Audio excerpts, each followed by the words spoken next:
Hello, my name is Leila Tarhini.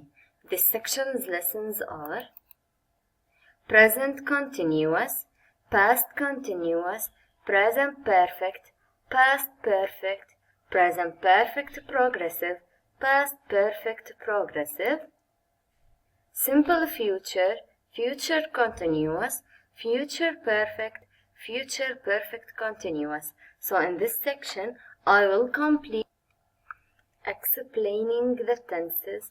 All the tenses, I will explain them in this section, from the present to the past till the future. And I will explain also the active passive voice lesson, direct indirect speech, how to change from direct to indirect and vice versa. And the last thing I will explain it is the conditionals. I will explain all the types of the conditionals, the first, the second, the third, and the zero conditional. And I will solve exercises about the tenses and the active passive, direct indirect speech, and the conditionals. Also, I supply this section with worksheet to try to solve it when you finish watching the videos and learning all the types of the tenses and these three lessons: active passive voice, direct indirect speech, and conditionals. Present continuous tense. Introduction. The present continuous, also called present progressive, is a verb tense which is used to show that an ongoing action is happening now, either at the moment of speech or now in a larger sense. The present continuous can also be used to show that an action is going to take place in the near future. General form for the present continuous. The present continuous is formed using am, is, or are, the suitable verb to be, plus the present participle. Some examples: you are watching TV. You is the subject and are is the suitable verb to be for the subject, and watching is the present participle. Here, are watching is the general form for the present continuous. Another example: the girl is dancing. The girl is the subject and is the verb to be, and dancing is the present participle. Is dancing is the present continuous form. The negative form for the present continuous: we put the subject, then the suitable verb to be, followed by not, and then the present participle. So to make the negative form, we should make sure to put not to make the negation. Some examples: John is not baking a cake. Is not baking a cake, is not baking is the negative form. Another example: they are not painting the fence. Are not painting is the negative form for the present continuous tense. Question 4. For the question form, we can use at the beginning question word. For example, who, what, where, when, how, and so on, followed by the suitable verb to be, and then the subject, and then the present participle. Some examples: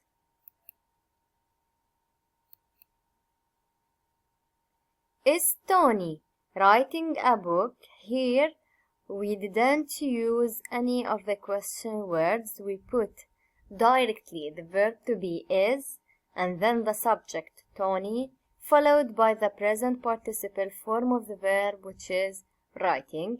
Another example, what are you doing right now? What is the question word, followed with the verb to be are, and then the subject you, and next to it the present participle form of the verb doing. And we make sure to end our question with a question mark. Present continuous uses, or when we use the present continuous tense. The first usage is now. Use the present continuous with normal verbs to express the idea that something is happening now at this very moment. In other words, we use the present continuous tense to show actions that are happening in the very right moment or at the same time of doing the action. It can also be used to show that something is not happening now. It can also show the negation or to make the negative form. Some examples. You are learning English now. As we see, we use now. Are learning is the present continuous tense. We are showing here that the girl or anyone or someone is learning English at this very moment, or in the duration of speaking, or the time of speaking. Another example, you are not swimming now. Here we make the negation, are not swimming, the negative form. We are showing here that at the time of speaking, the boy or the girl or the person, any person, is not swimming at the time of speaking. The second usage is longer actions in progress now. In English, now can mean this second, today, this month, this year, this century, and so on. We can say here that now doesn't mean the time of speaking only, or the right moment of speaking. We can use now to show a larger duration. For example, today, we can say that the whole day, or we can include the whole day. This month also we can include the whole month we are speaking in. This year also we can include all the year that we are speaking in, and so on. Sometimes we use the present continuous to say that we are in the progress of doing a longer action which is in progress. However, we might not be doing it at this exact second. We are going to say here that many actions do not end at the short duration only at the time of speaking. The many actions take longer duration to be finished or to be completed. Example,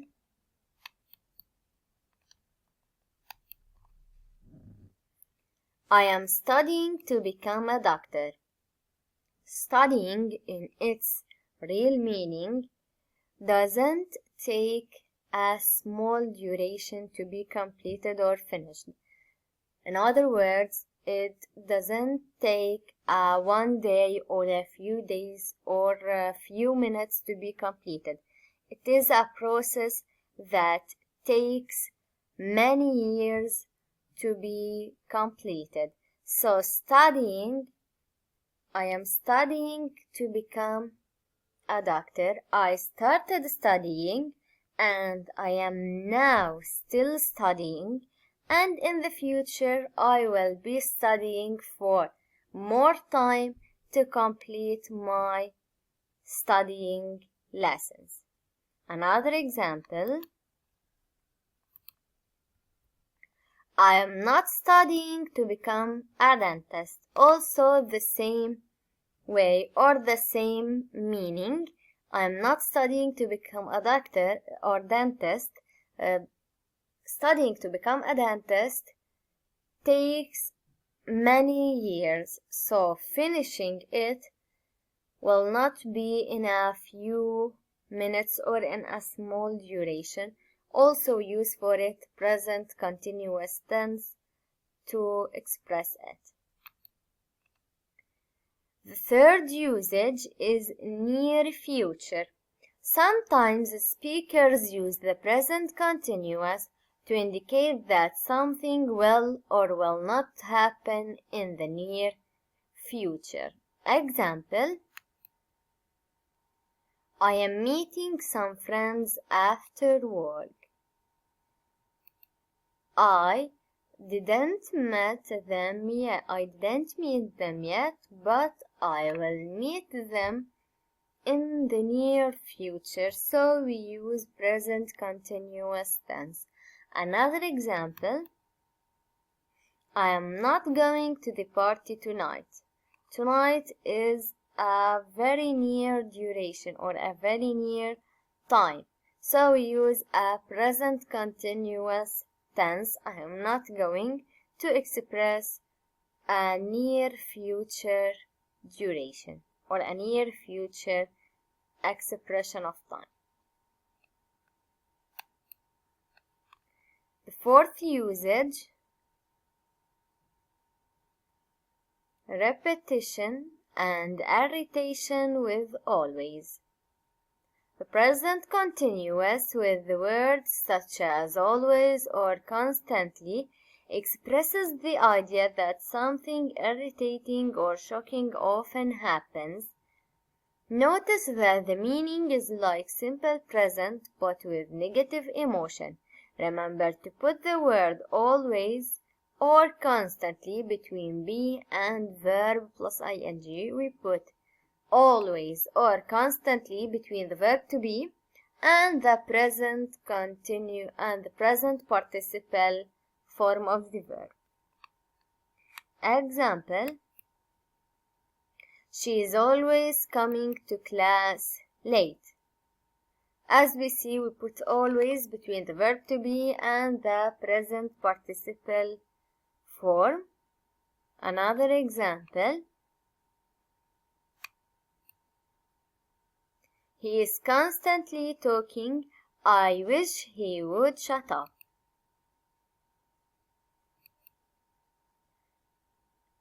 Adverb replacement. The examples below show the placement for grammar adverbs such as always, only, never, ever, still, just, and etc. These words, when we put them or when is the position for them in the present continuous tense, we put them between the verb to be and the present participle form of the verb. As we see in the example, you are still watching TV.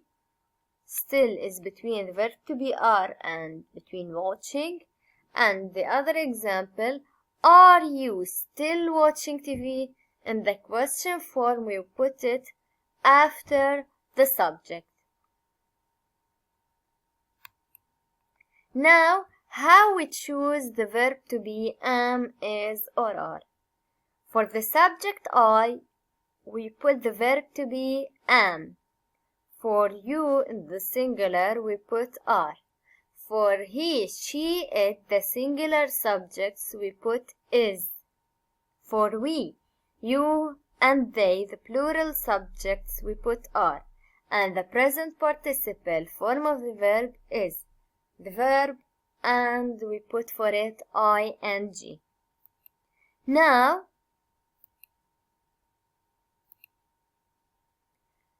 how we make the present participle form. First rule, add ing only for the most of the verbs. Example: play, plays, shout, become, shouts. As we see, we put only s. The second rule, For verbs end with E, cross it and add ing. Example, prepare. It ends with E. We cross the E and put ing, preparing. Also make, it become making. The third rule is, for verbs that end with IE, change IE to Y and add ing. Example, lie. It ends with IE. We change them to Y and put ing, lying. Unity, unitying. The fourth usage or the fourth rule for the present participle form, for verbs whose last syllable is written consonant, vowel, consonant in this form and is stressed, double the final consonant and add ing. Example, run. It ends with N. We double the N. Running. Forget. We double the T. Getting. Now we finish our lesson about present continuous tense. Past continuous tense lesson. Introduction. The past continuous, also called past progressive, is a verb tense which is used to show that an ongoing past action was happening at a specific moment of interruption, or that ongoing action were happening at the same time. General form for past continuous: we put the subject, then followed by was or were. We choose it with respect to the subject and then the present participle. Example, Samia was playing. Was playing is the form of past continuous. Was, because Samia, the subject, is singular subject and playing is the present participle. Another example, Tony was riding a horse. Tony is the subject, was riding is the past continuous form. We choose was because Tony is singular subject and riding is the present participle. Don't forget that the present participle is the form of the verb when we add for it ing. We put the verb and then ing. The negative form, we put the subject and then was or were not. Not is for the negation and then the present participle. Example, John was not baking a cake. Was not baking a cake is the negative form.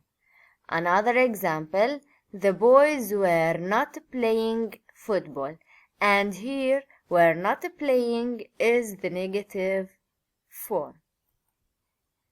The question form for past continuous, we may use one of the question words, for example, where, when, what, or how, and so on.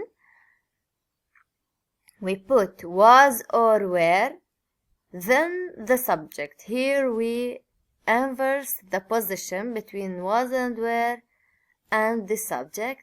Then we put the present participle and we end it with a question mark. Example, was he studying all night again? As we see here, we do not use a question word. We put only or directly was, followed by the subject he, and then the present participle studying, and we ended with a question mark. Another example, were they playing nicely today or were they fighting? Here is a question form for the past continuous also. Now we will take or we will recite the past continuous uses. The first usage is interrupted action in the past. Use the past continuous to indicate that a longer action in the past was interrupted. The interruption is usually a shorter action in the simple past. Remember, this can be a real interruption or just an interruption in time. This rule simply says that when we have two actions, one started before and it is continuous and the other action interrupts it. When another action is interrupt the first one, we use past continuous for the first action and simple past for the second action or for the interrupted action. Example for this usage: I was watching TV when she called. I was watching TV is the continuous action, and the interruption here is she called. She called him suddenly, so she interrupts his continuous action, which was watching TV. Another action or another example: when the phone rang, she was writing a letter. She was writing a letter is the continuous action. She started writing a letter, but she didn't finish it. And suddenly, an action interrupted her, which is the phone rang. So we use for the interruption simple past rang, and for the continuous action past continuous was writing.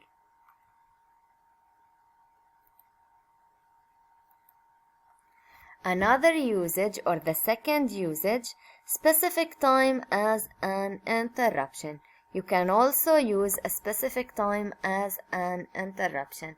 Here is another type of interruption when we have a specific time or a specific duration. We use past continuous tense when we precise the time for the action. Example: last night at 6 p.m. I was eating dinner. The expression last night at 6 p.m. is a specific time.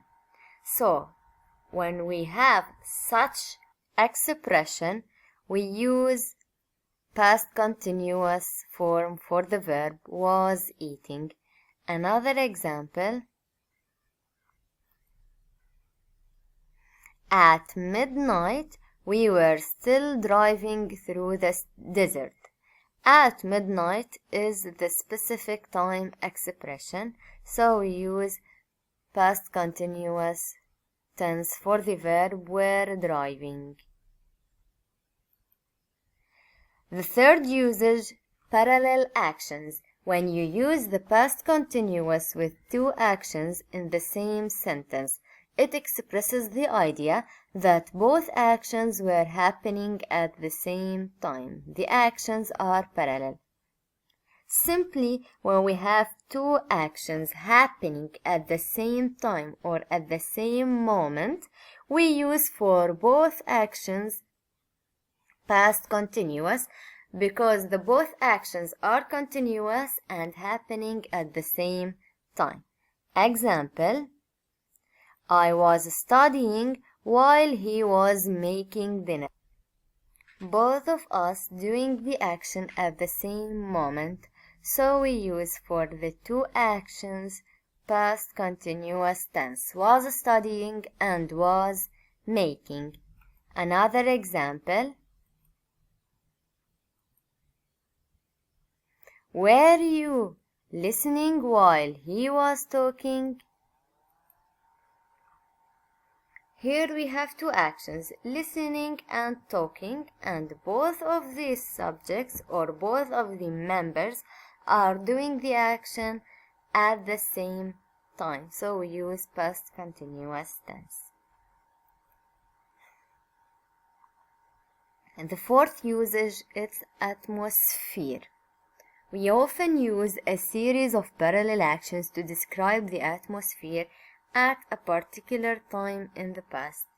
Example, when I walked into the office, several people were busily typing, some were talking on the phones, the boss was yelling directions, and customers were waiting to be helped. One customer was yelling at a secretary and waving his hands. Others were complaining to each other about the bad service. Here we have several actions. We use for all of them past continuous tense. Here we depend on the parallelism. We use parallelism or the parallel structure of the sentence. So for both of these verbs which are underlined, we use past continuous tense because all of them are parallel.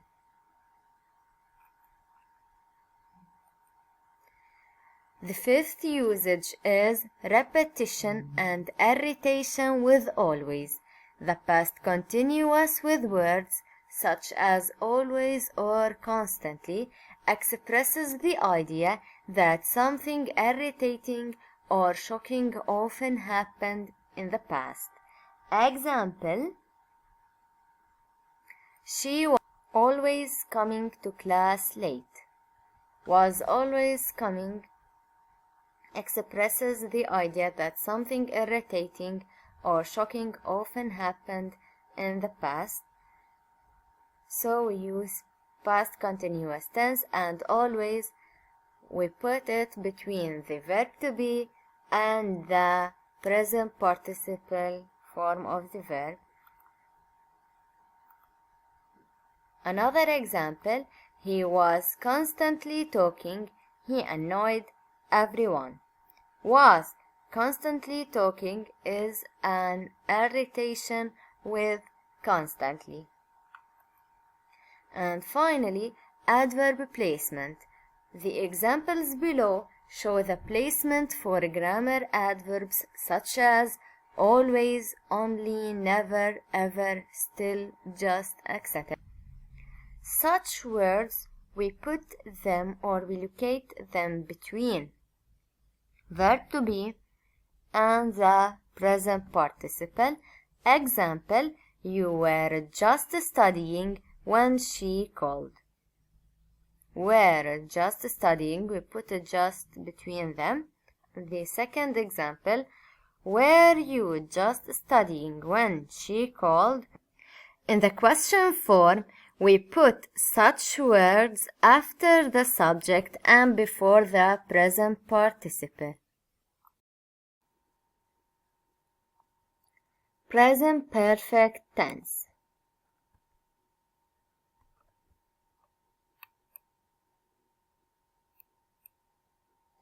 Introduction. The present perfect is a verb tense, which is used to show that an action has taken place once or many times before now. The present perfect is most frequently used to talk about experiences or changes that have taken place, but there are other less common uses as well.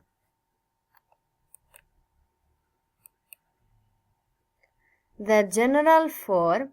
The present perfect is formed using has or have, depending on the subject, with the past participle form of the verb. Example, people have traveled to the moon.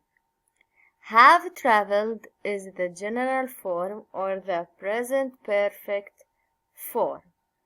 We use have because people is a plural subject and traveled, the past participle form of travel. Another example, there have been many earthquakes in California. Have been the present perfect form in this sentence. Have and the past participle form of the verb be.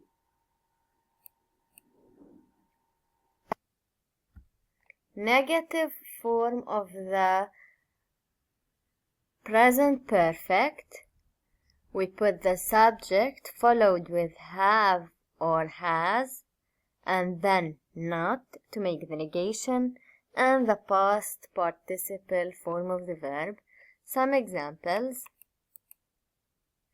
People have not traveled to Mars. Have not traveled is the negative form. Another example, James has not finished his homework yet. Has not finished is here the negative form of the verb.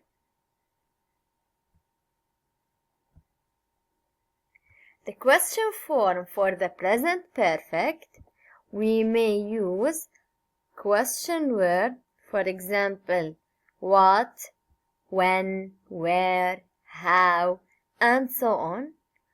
And in many cases, we are not obligated to use a question word.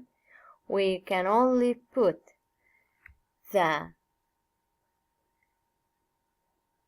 suitable form have or has at the beginning, followed by the subject and then the past participle form of the verb, and we end it with a question mark. Examples: have you ever met him? We put have and then the subject you and then the past participle form of the verb, which is met. Another example: have you been to Mexico in the last year? We put have at the beginning and then the subject you and then the verb been, and we ended with a question mark.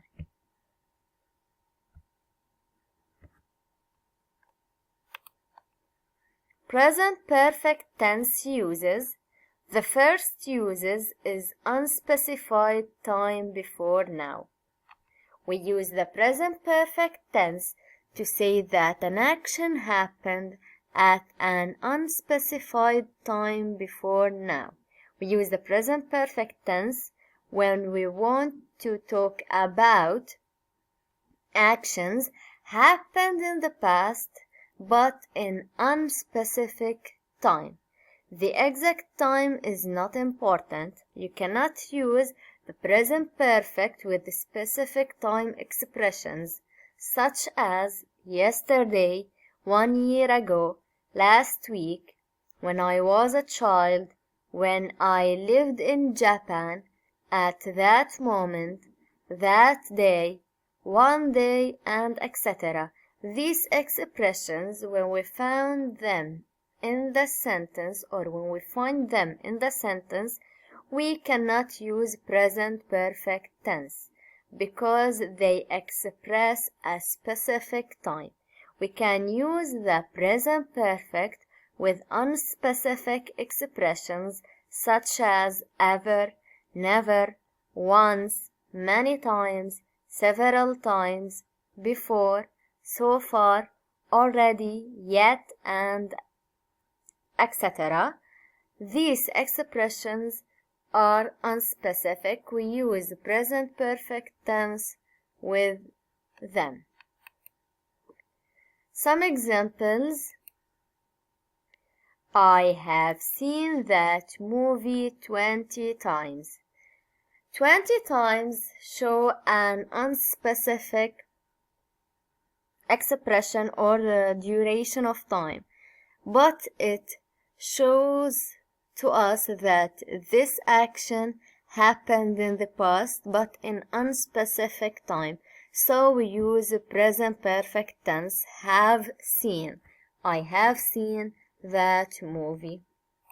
Another example, I have seen that movie 20 times. It is the same here. The second usage, duration from the past until now. Non-continuous verbs.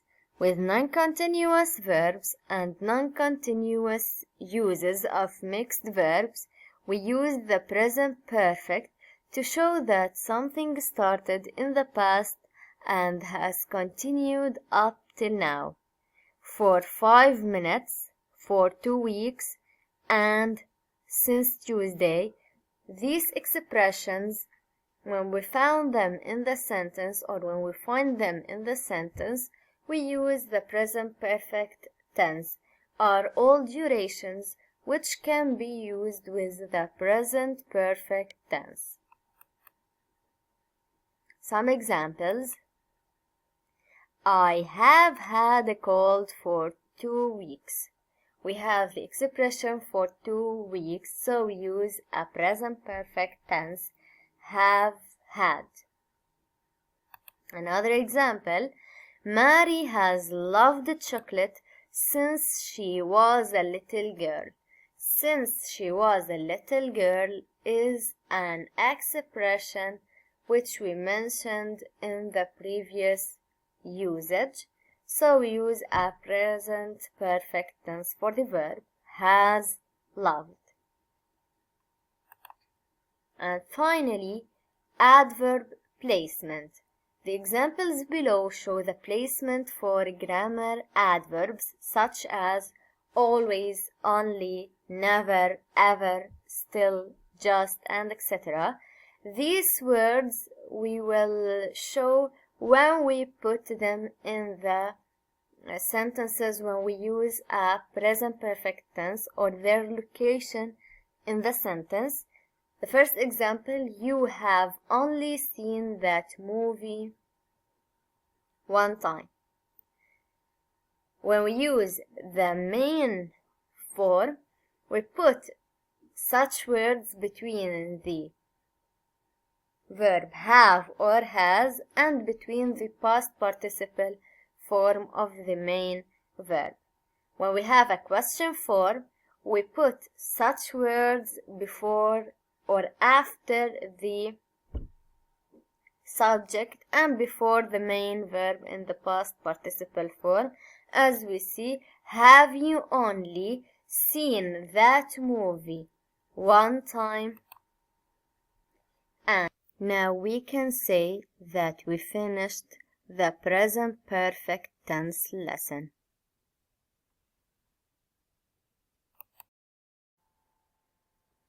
Past perfect lesson.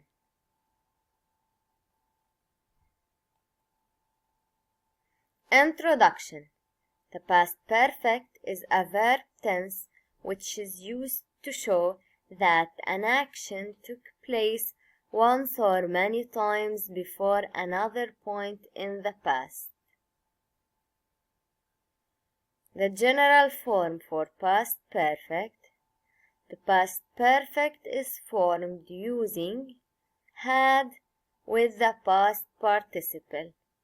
This form makes the past perfect, had with the past participle.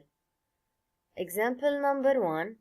You had studied English before you moved to New York. Had studied is the past perfect form.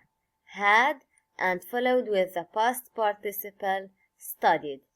The second example, Tony knew Istanbul so well because he had visited the city several times. Had visited is the past perfect form. Had and followed with the past participle visited. Now we have the negative form. The negative form is formed by putting the subject followed by had not. This is the negation and the past participle. Some examples about the negative form. I had not eaten at that restaurant before today. Had not eaten is the negative form. Another example, Samantha hadn't had time to explain her side of the story. Hadn't had is the negative form also. Now we have the question form. To make the question form, we can put at the beginning one of the question words, example, what, where, when, and so on, and then we put had followed by the subject. Had and then the subject.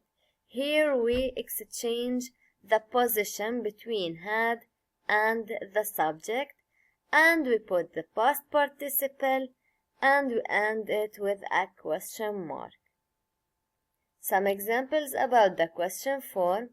Had Susan ever studied Thai before she moved to Thailand? We put had at the beginning, then the subject Susan and the past participle studied. We ended by a question mark, so here we have a question form. Another example, had you ever visited the US before your trip in 2006? And here we have, as we see, a question form for the past perfect tense. Now we will discuss the past perfect uses. The first usage is completed action before something in the past. The past perfect expresses the idea that something occurred before another action in the past. It can also show that something happened before a specific time in the past. So when we have two completed actions, one happened before the other, we use for the first one past perfect and for the second one simple past. Example, I had never seen such a beautiful beach before I went to Kauai. Had never seen is the past perfect, and here I had never seen such a beautiful beach. Here is the first action. The second one is I went to Kauai. As we see, the first one happened before the other one. So we use for the first one past perfect, had never seen, and for the second one simple past, which is went. The second example, I did not have a money because I had lost my wallet. The first action is I had lost my wallet. He lost his wallet first, so the result or the conclusion, he did not have any money. So the first action, he lost his wallet, we use for it past perfect, I had lost my wallet. And the second action is he didn't have money, so we use simple past for the second action, I didn't have any money. The second usage is duration before something in the past, non-continuous verbs. With non-continuous verbs and some non-continuous uses of mixed verbs, we use the past perfect to show that something started in the past and continued up until another action in the past. Example, we had that car for 10 years before it broken. Adverb replacement. The examples below show the placement for grammar adverbs such as always, only, never, ever, still, just, etc. Example: you had previously studied English before you moved to New York. For the general and negative form, we put such adverbs between had and the past participle, and in the question form, we put such adverbs after the subject and before the past participle. Had you previously studied English before you moved to New York?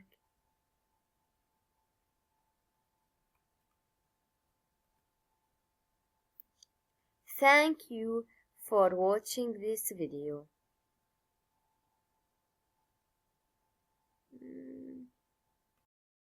Present Perfect Progressive Lesson. Introduction.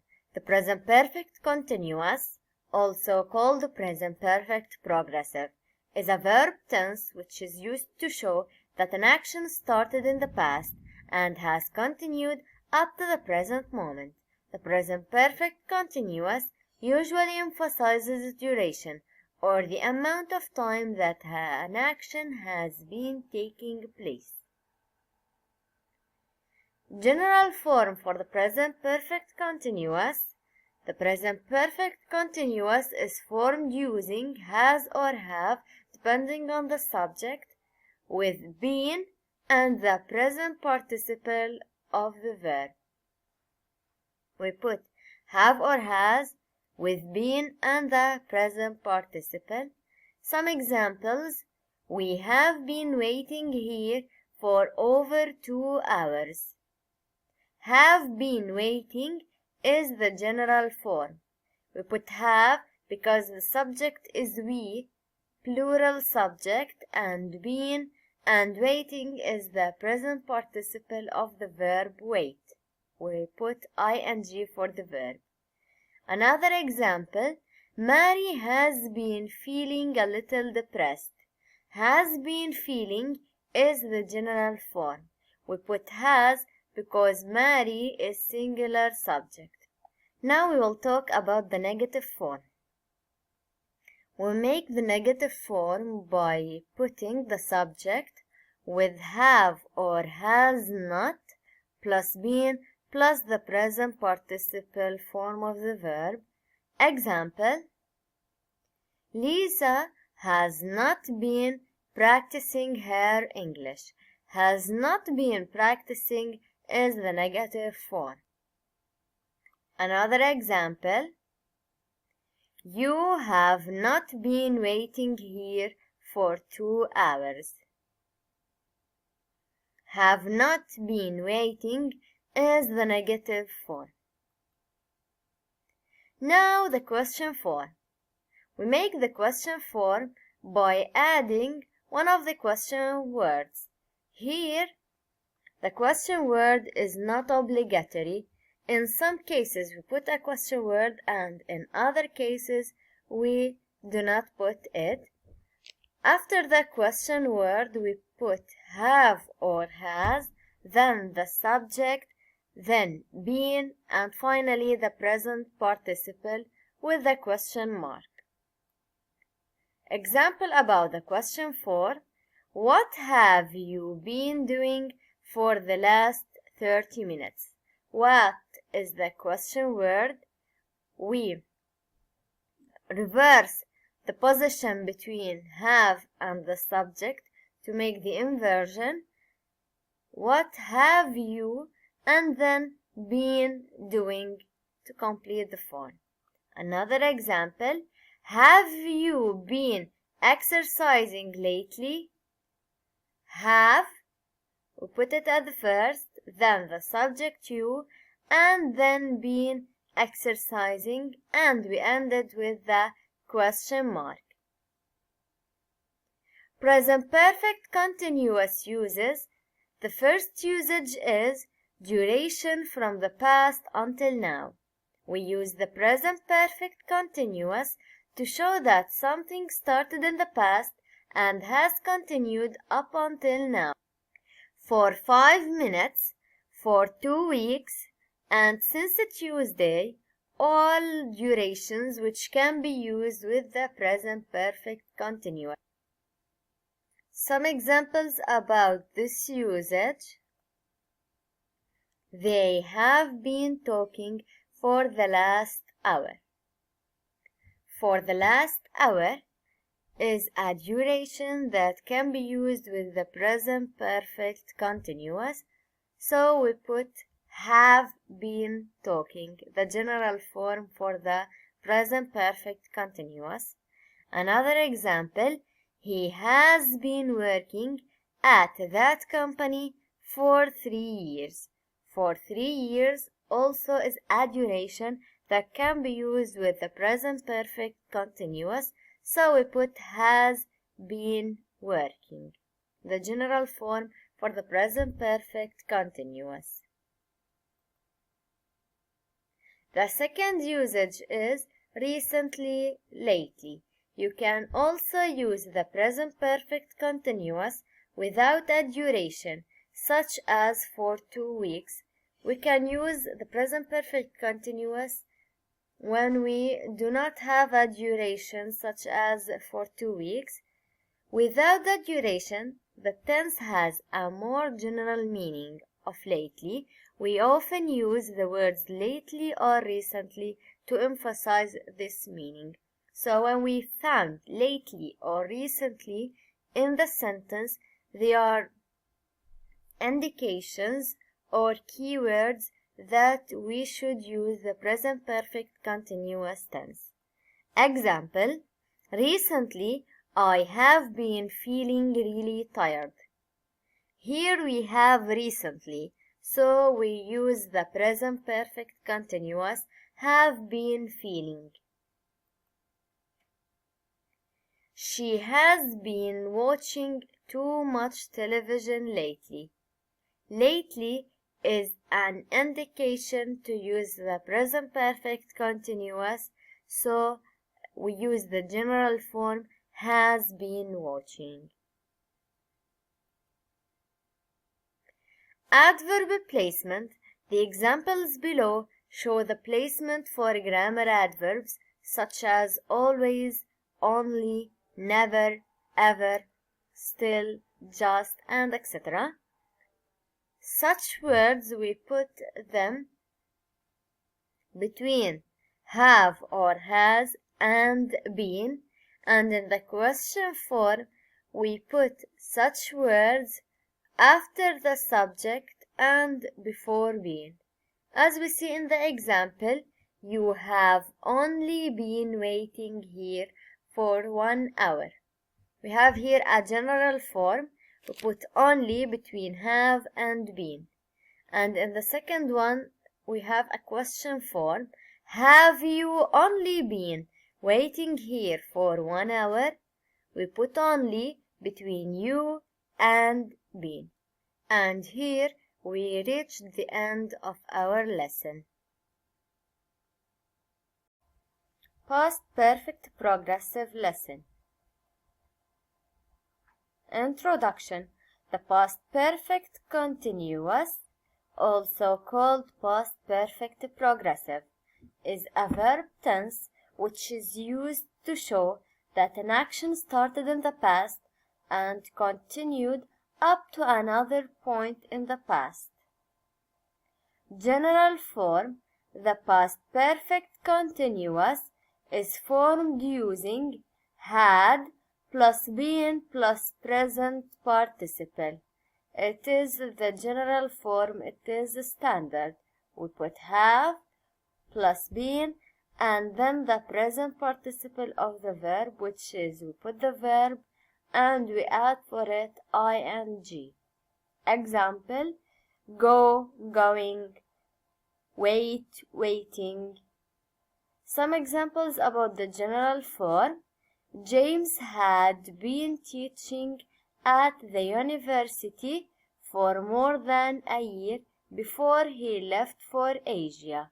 Had been teaching is the general form. Another example, he was tired because he had been exercising so hard. Had been exercising is the general form. We put had plus been and the present participle of the verb exercise. Now the negative form. The negative form of the past perfect progressive is subject plus had not plus present participle. Some examples. Betty failed the final test because she had not been attending class. Had not been attending is the negative form. Another example. I had not been studying Turkish very long. Had not been studying is the negative form.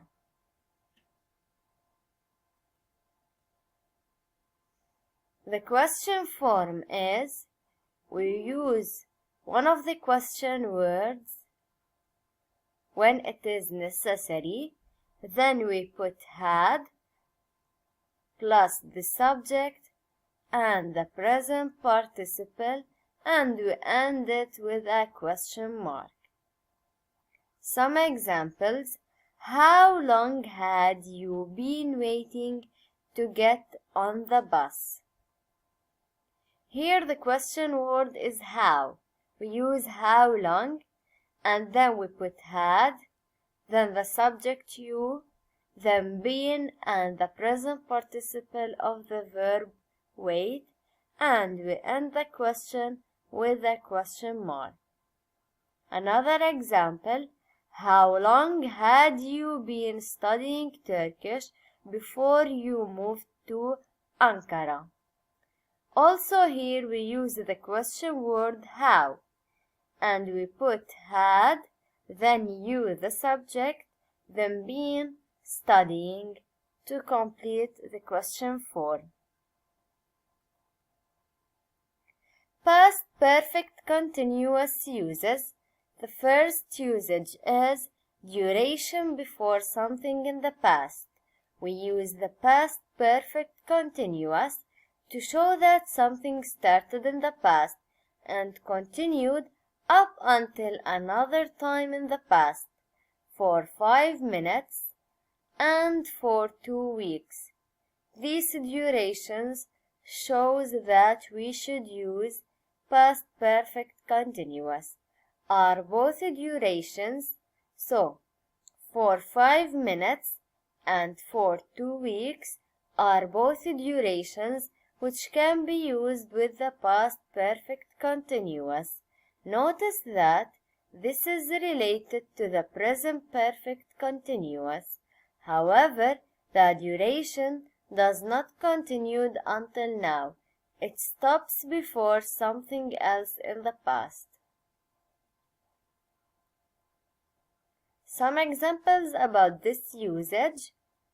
They had been talking for over an hour before Tony arrived. So we use past perfect continuous when we have a duration. Here we have for over an hour, and in addition we have two actions. One happened before the other. We have had been talking and arrived. So we use past perfect continuous. Another example. Mike wanted to sit down because he had been standing all day at work. Also here we have two actions. Wanted to sit and had been standing all day at work. So one action happened before the other and continued up till another time in the past, so we use for the first one or for the continuous action, past perfect continuous, and for the other one, simple past wanted. The second usage is cause of something in the past. Using the past perfect continuous before another action in the past is a good way to show cause and effect. Example: Jason was tired because he had been jogging. Here we have two actions, one happened before the other, and we have a cause-effect relationship, so we use past perfect continuous. Another example: Sam gained weight because he had been overeating. Also here we have two actions, one happened before the other, and we have a cause-effect relationship. The cause is he had been overeating, so the effect is Sam gained weight. Here we use past perfect continuous, had been overeating. Adverb placement. The examples below show the placement for grammar adverbs such as always, only, never, ever, still, just, etc. Example: You had only been waiting there for a few minutes when she arrived. We put only between had and been. So such words or such grammar adverbs, we put them between the auxiliary had and the verb been. Had only been, or had never been, or had just been. When we have a question form, we put such words after the subject and before been. Had you only been waiting there for a few minutes when she arrived? So in this question form example, we put only after the subject you and before been.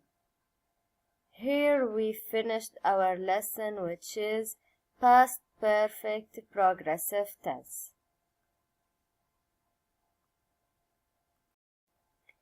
Future tense lesson. Simple future. We have two forms. The first one is form will plus the main verb. So to make the form will, we put will and then the main form of the verb. Example: You will help him later. Here is the general form. For the general form, we put only will and the main verb. Will you help him later? Here is the question form. For the question form, we put will, then the subject, then the main verb. In other words, we inverse the position between the subject and will. Also here, we can use one of the question words at the beginning, such as how, what, where, when, etc. And we end the question with a question mark. You will not help him later. Here, in this sentence, we have the negative form. To make the negative form, put the subject, then will not, and the main verb.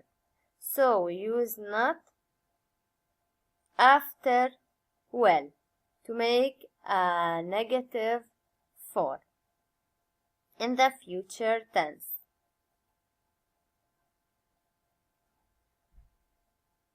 The second form in the simple future or in future in general is going to.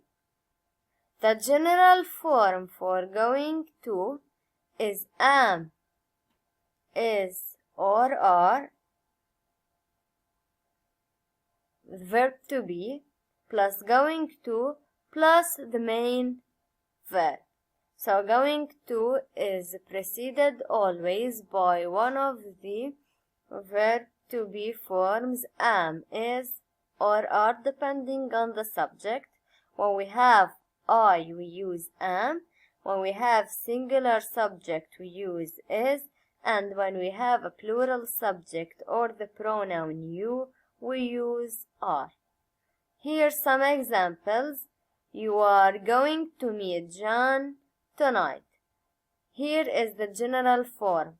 Are going to meet. We use verb to be are, then going to, then the main verb. Here the question form. Are you going to meet John tonight? We inverse the position between the auxiliary verb or verb to be and the subject. We put the verb to be at the first, then the subject, then going to plus the main verb, and we end it with a question mark. The negative form is you are not going to meet John tonight. Are not going to meet is the negative form. We put not after the verb to be. Are not here. Then going to, then the main verb meet. Simple future uses will to express a voluntary action. Will often suggests that a speaker will do something voluntary. A voluntary action is one the speaker offers to do for someone else. Often we use will to respond to someone else's complaint or request for help. So we use will to express a voluntary action or to request for someone's help. Example, I will send you the information when I get it. Here we have a voluntary action, so we use will. Will send. Another example, I will not do your homework for you. Will not do is the simple future tense or the simple future form. We use it because we have here the negation of the voluntary action. The second usage is will to express a promise. Will is usually used in promises. So when we want to promise about something, we use will for. Example, I will call you when I arrive.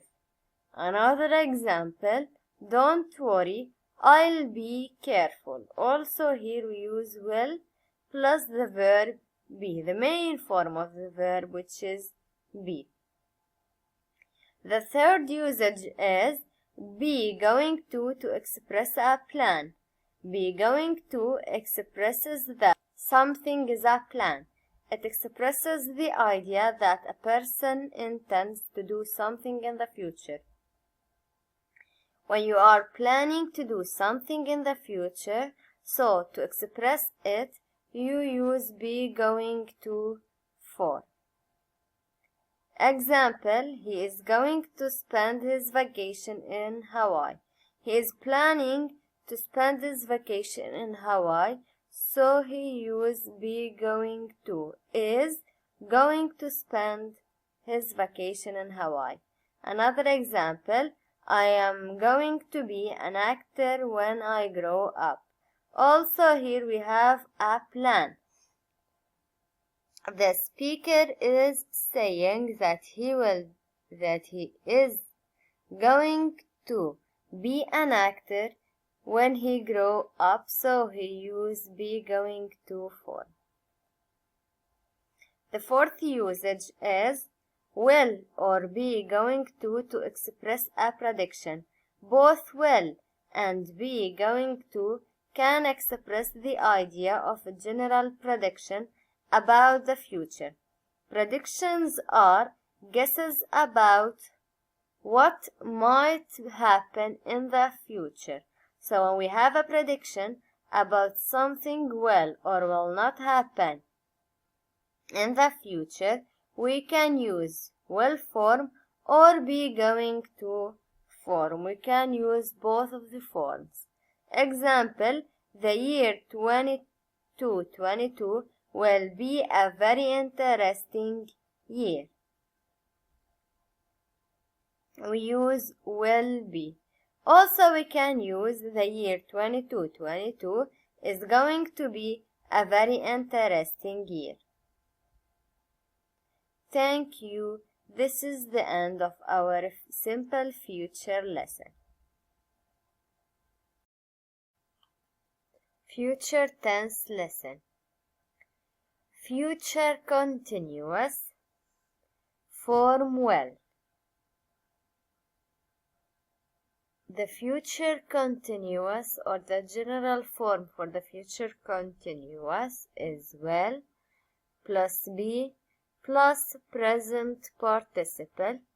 Example, you will be sleeping here when I arrive. Will be sleeping is the general form. Will plus be plus the present participle form of the verb sleep. You will not be sleeping here when I arrive is the negative form.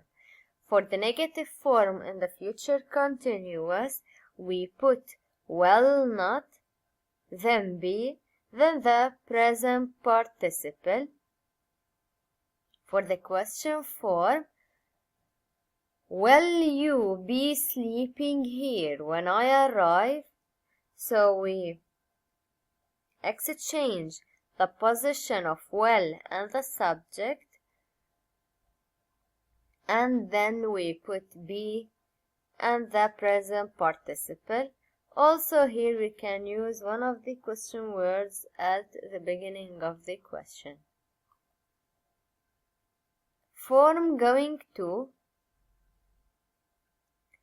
To make going to form, we should put the verb to be, then going to, then be, then the present participle. Example, you are going to be eating pasta when you watch the movie.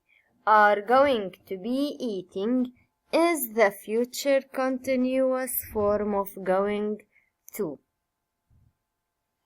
The second example, you aren't going to be eating pasta when you watch the movie. Aren't going to be eating is the negative form. So to make the negative form for the future continuous, we put are or is or am, the verb to be, then not, then going to, then be, and finally the present participle. For the question form, are you going to be eating pasta when you watch the movie? We exchange the position of the verb to be and the subject, here are, and the subject you, then we put going to, be, and the present participle. Also we can use one of the question words, and we should end it with a question mark. Future continuous uses. The first one is interrupted action in the future. Use the future continuous to indicate that a longer action in the future will be interrupted by a shorter action in the future. So when we have two actions in the future, one will be interrupted by another one which is shorter, we use future continuous for the action that will be interrupted. Example, I will be watching TV when he arrives tonight. will be watching TV is the longer action in the future, and he arrives is the shorter action that will interrupt the first action. The second example is I am going to be staying at the hotel. I am going to be. Staying is the future continuous tense. The second one is specific time as an interruption in the future. For using short actions as interruptions, you can also use specific time as an interruption. When we have specific time as interruption, we use future continuous. Example, tonight at 6 p.m. I am going to be eating dinner. Am going to be eating is the future continuous, and we use it because we have a specific time interruption. Tonight at 6 p.m. At midnight tonight, you will still be driving through the desert. Will still be driving is the future continuous form. We use it here because we have a specific time as an interruption at midnight tonight. The third one is parallel actions in the future.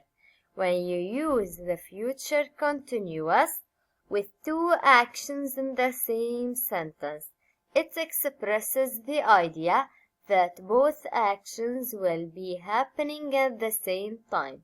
The actions are parallel.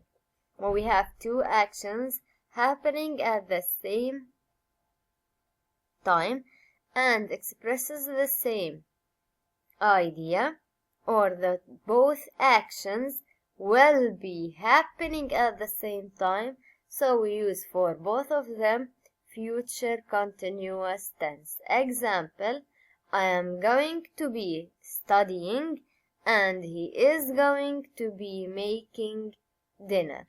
I'm going to be studying is the first action, and is going to be making is the second action, and both will be happening in the future, so we use for both of them future continuous tense.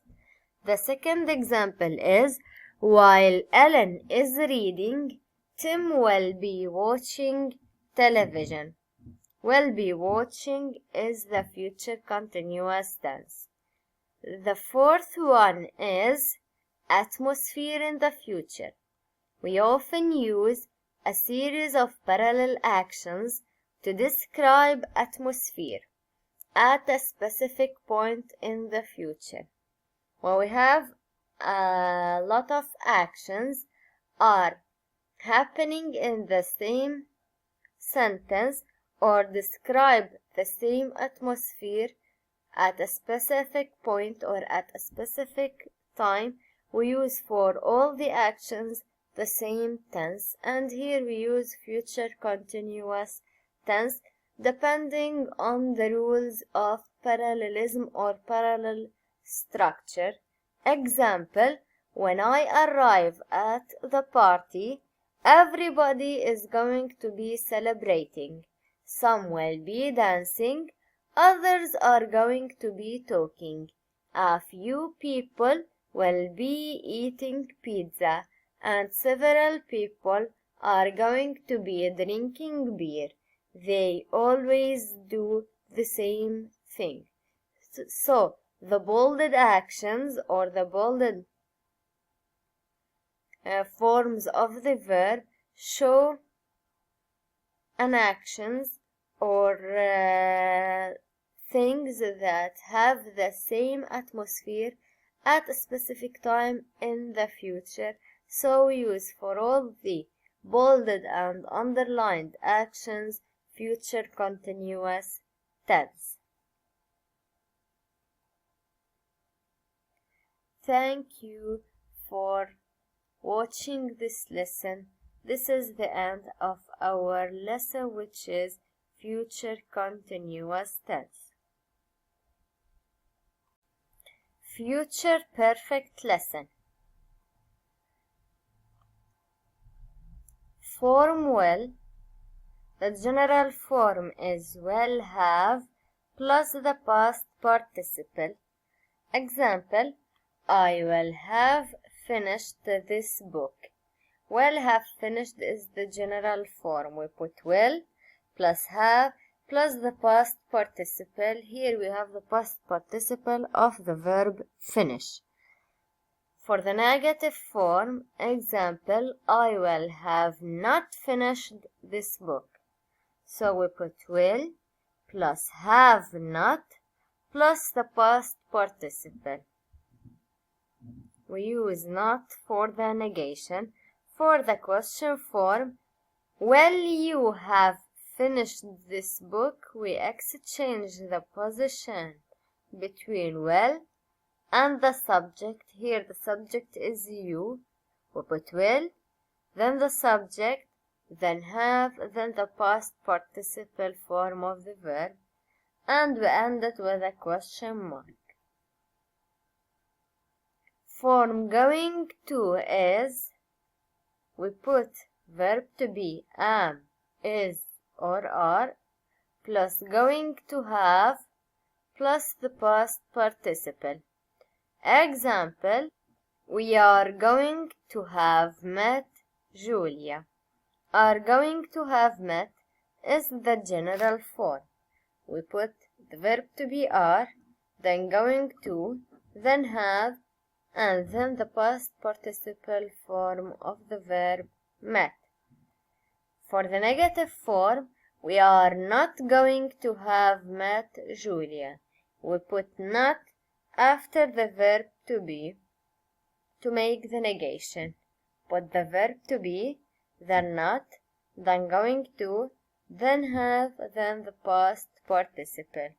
For the question form, example, are you going to have met Julia?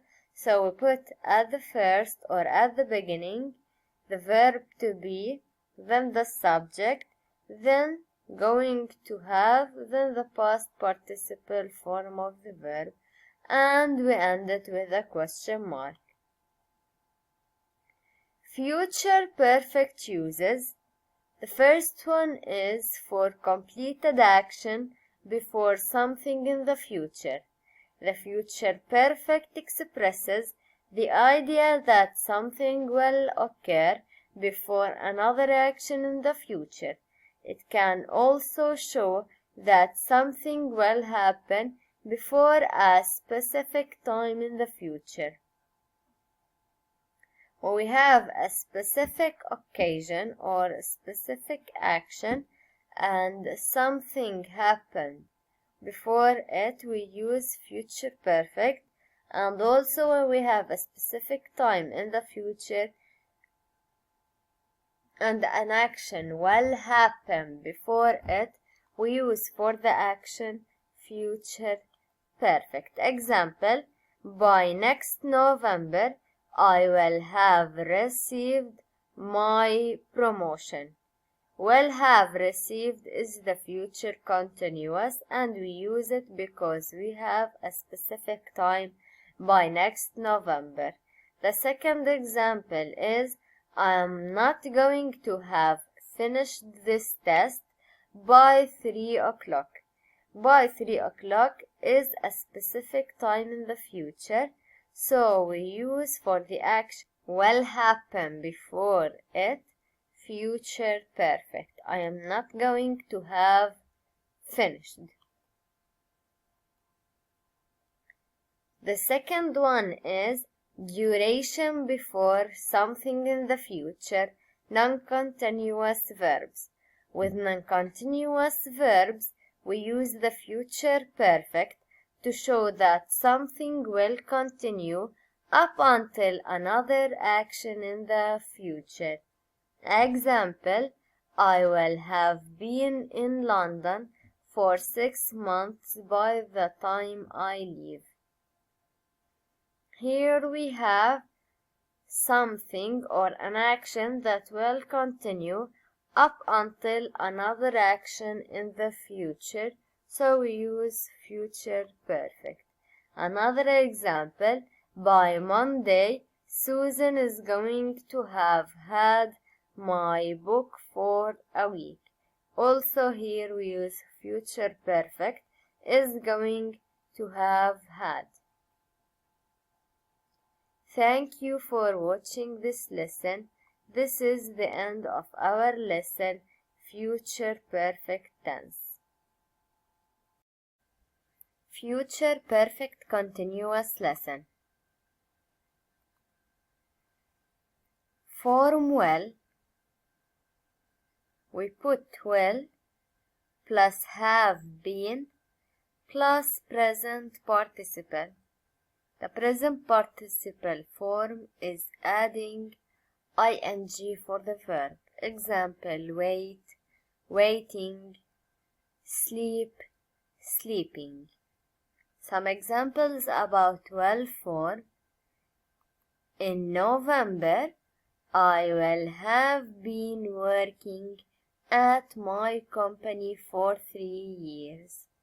This example shows the general form for the future perfect continuous tense. Will have been working. We put will plus have been plus the present participle, and here the present participle is working.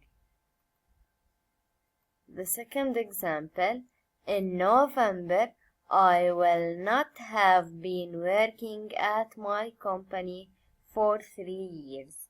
This example shows the negative form for the future perfect continuous tense. To make the negative form, we put will plus not plus have been plus the present participle.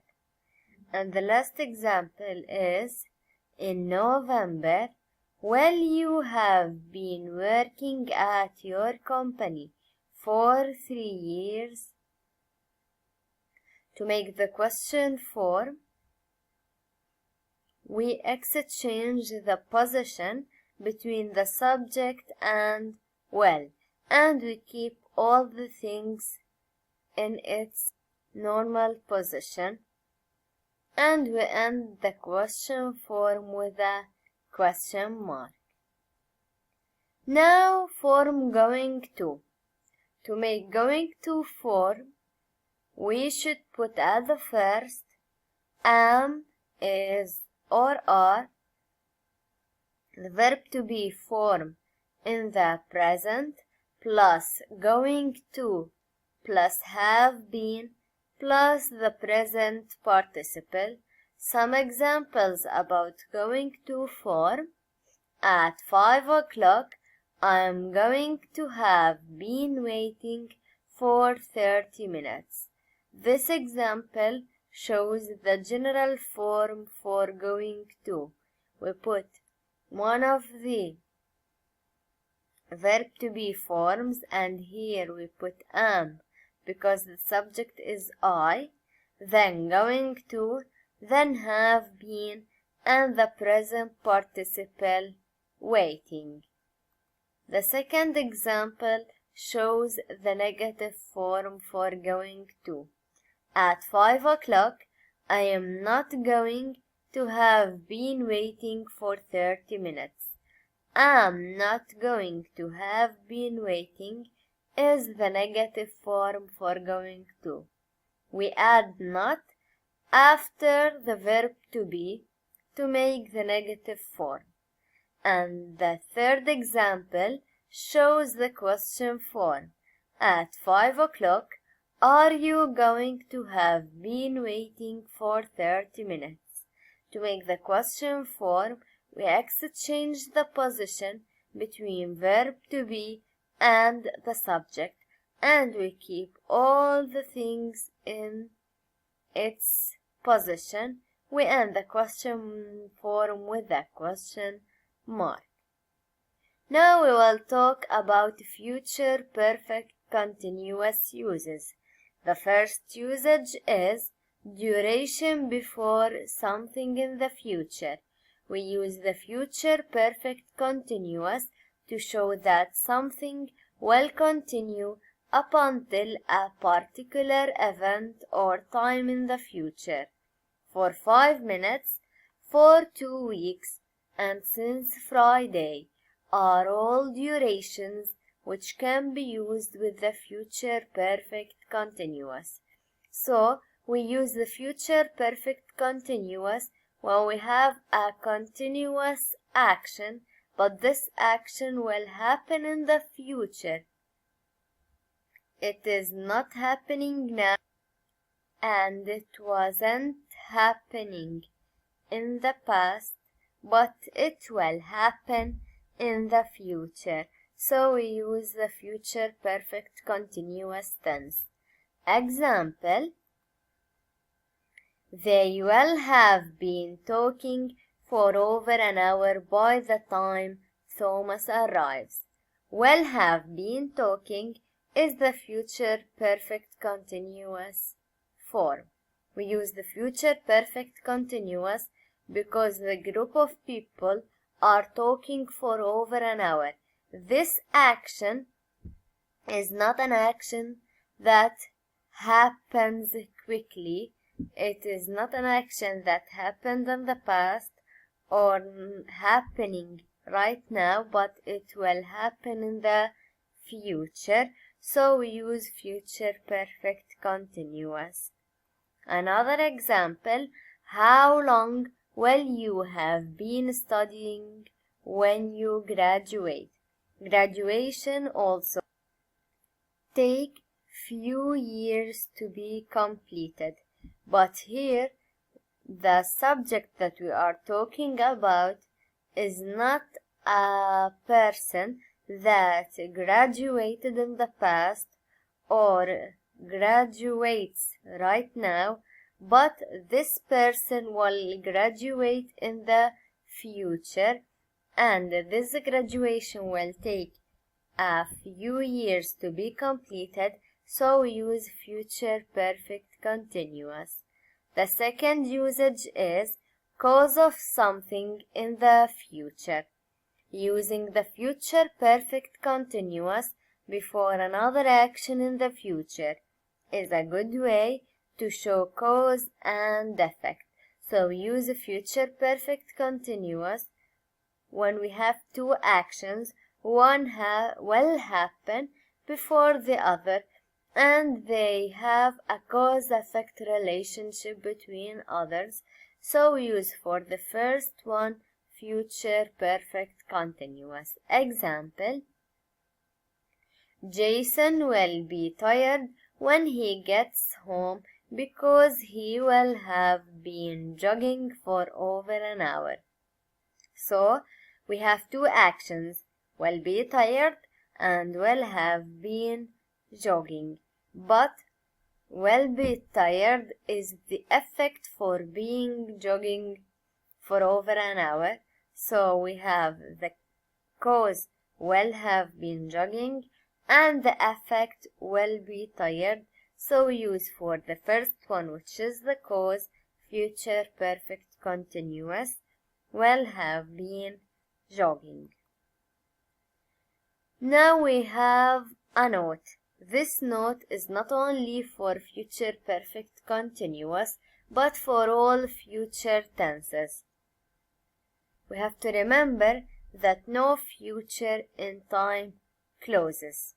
All future forms cannot be used in clauses, beginning with time expressions such as when, while, before, after, by the time, as soon as, if, unless, etc. When we have such expressions, we cannot use future tenses because these expressions cannot be related to the future. We have also another note, which is adverb placement for the future perfect continuous. The examples below show the placement for grammar adverbs such as always, only, never, ever, still, just, etc. The adverb placement for these grammar adverbs is as shown in the examples. The first one is, you will only have been waiting for a few minutes when her plane arrives. So we put only between will and have. And in the question form, will you only have been waiting for a few minutes when her plane arrives? We put only after the subject and before have. Now I will solve some exercises about tenses.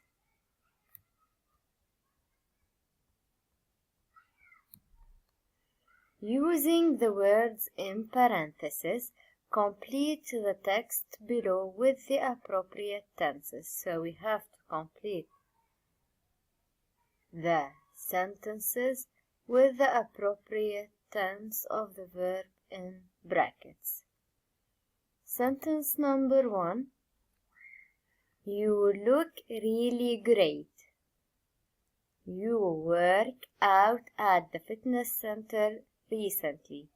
We have a question mark, so here we have to make a question form with subject you and main verb work. In this sentence, if we see we have the word recently, it is a good indication that we should use the present perfect continuous tense. And in the question form, we see that we put have or has. Here we will put have because the subject is you. Have, we put H in capital letter. Have you been working out at the fitness center? This is the correct answer. Now the second sentence, or sentence number 2. We have here a question and the answer. What you do when the accident occurred? We have here 2 actions. The doing action and occurred is the second action. Here we will use the past continuous tense or past progressive because we have 2 actions, one interrupted the other, and the first one is continuous. So we will put what were you doing? This is the correct answer. Where, the auxiliary verb or the verb to be. We put were because the subject is you, and doing, the present participle form of the verb do. This is the question form for the past continuous tense. The answer is I, the verb try, to change a light bulb that had burned out. We use in the question past continuous, so in the answer we also use past continuous, so I was trying.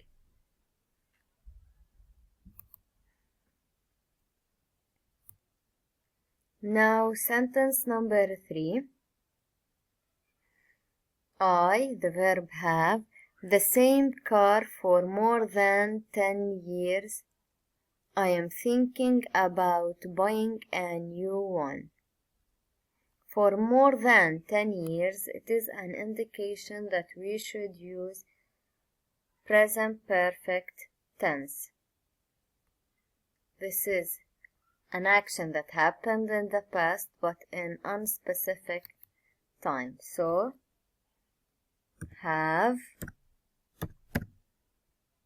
because I takes have, and the past participle for the verb have, the main verb have, is had. So I have had the same car for more than 10 years. I am thinking about buying a new one. Now sentence number 4.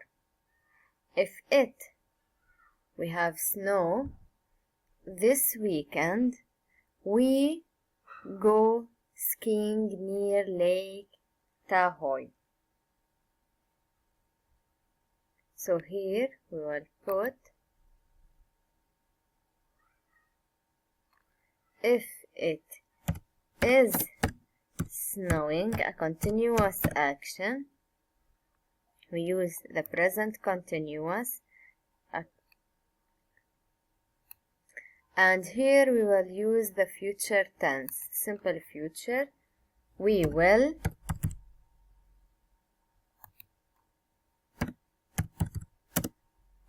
go.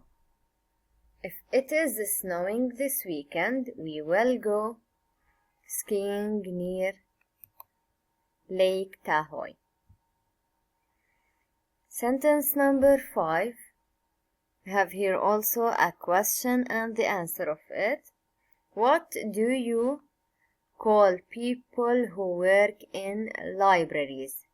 In the question form we use simple present tense. So also in the answer we use the same tense, simple present tense. But here we have the active form. In the active form, the simple present becomes are, or is, or am, plus the past participle called. So here, in the normal way, we have to use the simple present, but the answer is in the passive form. So the passive form for the simple present is verb to be am, is, or are, plus the past participle.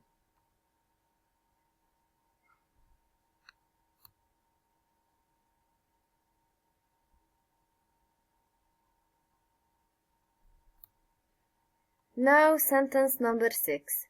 I came to England 6 months ago. I started my economics course 3 months ago. When I returned to Australia, here it is a great indication that we should use future tense, one of the future tenses, because the speaker said that when I returned to Australia, he is talking about the future and he is planning, so we will use going to form. The answer is am going to have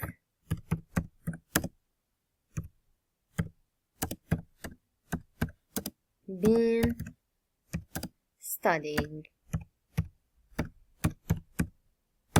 This is the correct answer.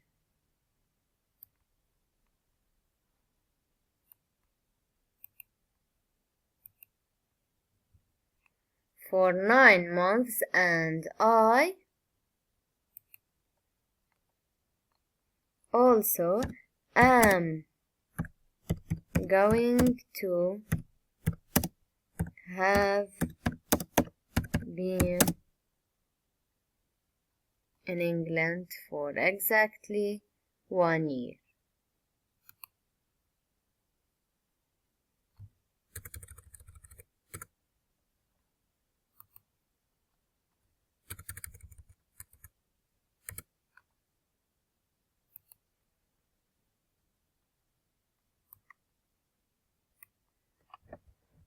Now, Sam the verb arrive in San Diego a week ago. A week ago is an indication that we should use the simple past tense. So the simple past tense for arrive is arrived. Now sentence number 8. Samantha lived in Berlin for more than 2 years. In fact, she, the verb live, there when the Berlin Wall came down. Samantha, the first verb is live. We will use the past simple tense, lived. The correct answer here is lived. Now the second verb, in fact, she lived there when the Berlin Wall came down. Here we have two actions. One interrupted the other. Came interrupted the first one, which is continuous. So live, we will use it in the past continuous tense. The correct answer is was living.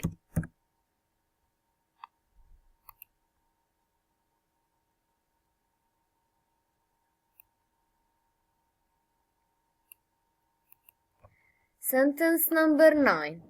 If Vera keep drinking, she lost eventually her job. If Vera, here we will use the simple present. It is an action or a habit.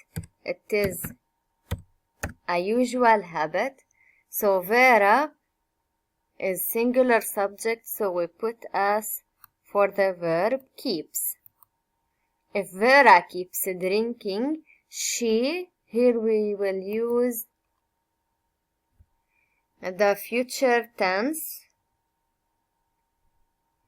She will eventually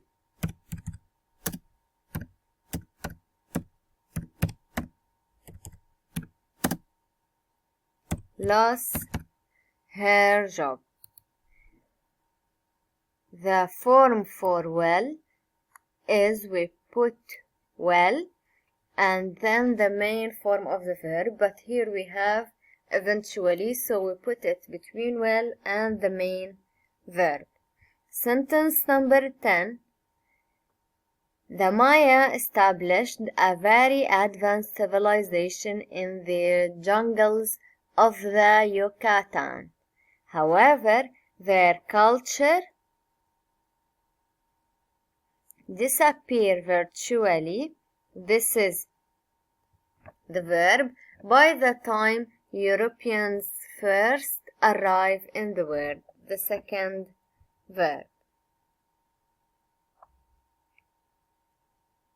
For the first one, we will use the past perfect tense.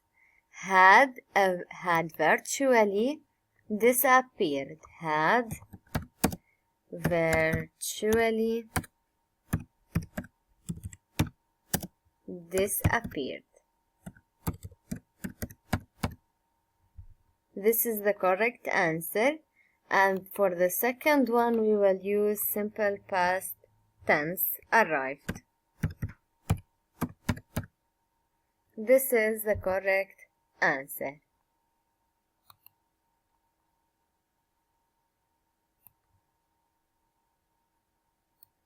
We will continue this exercise also. Sentence number 11. Shh, be quiet, John, sleep. This is a continuous action in the present, so we will use present continuous tense. John is sleeping. Is because John is singular subject and sleeping the present participle form. Sentence number 12. It rain all week. I hope it stops by Saturday because I want to go to the beach. It had been raining is the correct answer. Had been raining is the correct answer. Now sentence number 13. Listen, Donna. I don't care if you missed the bus. The action ended. Missed the bus.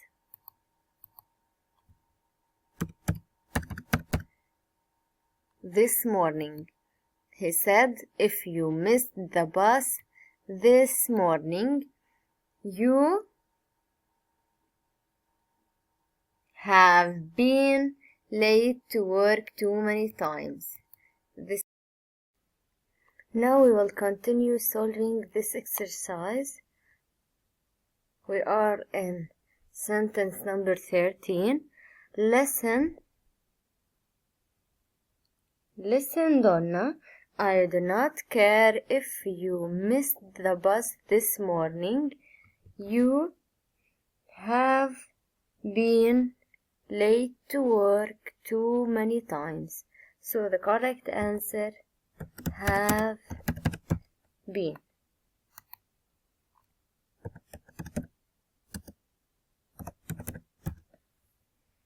This is the correct answer.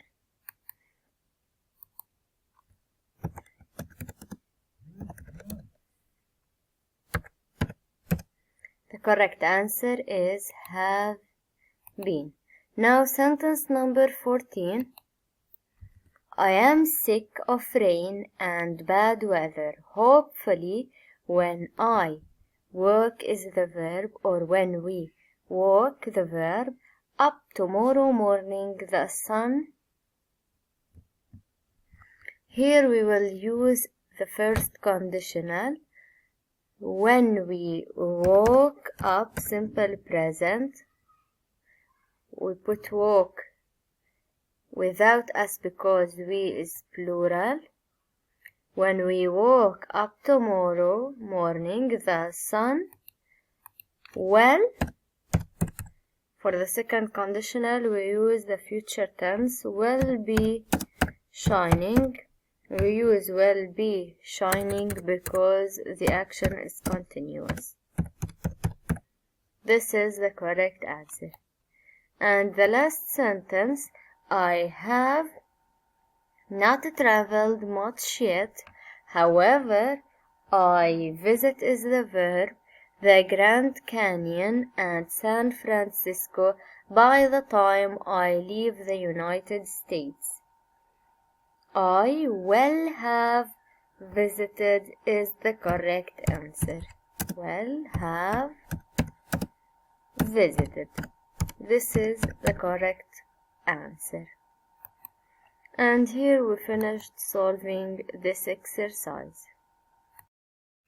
Hello everyone, we will solve now another exercise about tenses.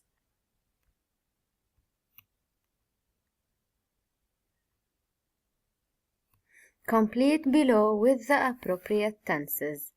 When Carol, the verb call, last night. Last night is an indication that we should use simple present tense. So when Carol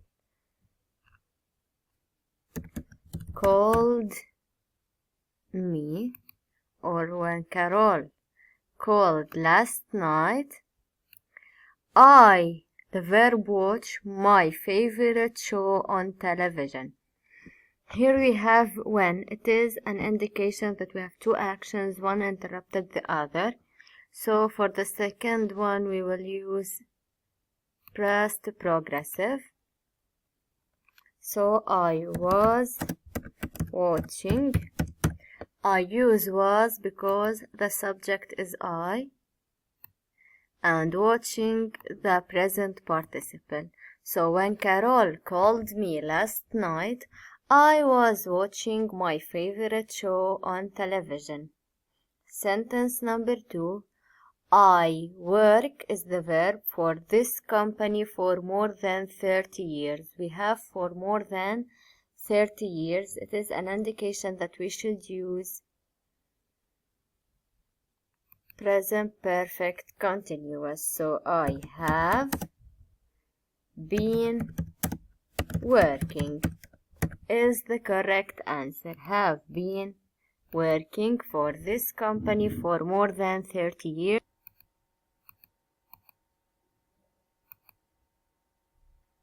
And I intend to stay until I retire. Sentence number 3. Sharon, the verb is love to travel. Sharon loves to travel is the correct answer. Simple present tense. She goes abroad almost every summer. We have every summer. It is a good indication that we should use simple present tense. We put S for the verb because Sharon and she is singular subject. Now sentence number 4. Thomas is an author. He is an author. He write is the verb, mystery novels and travel memories.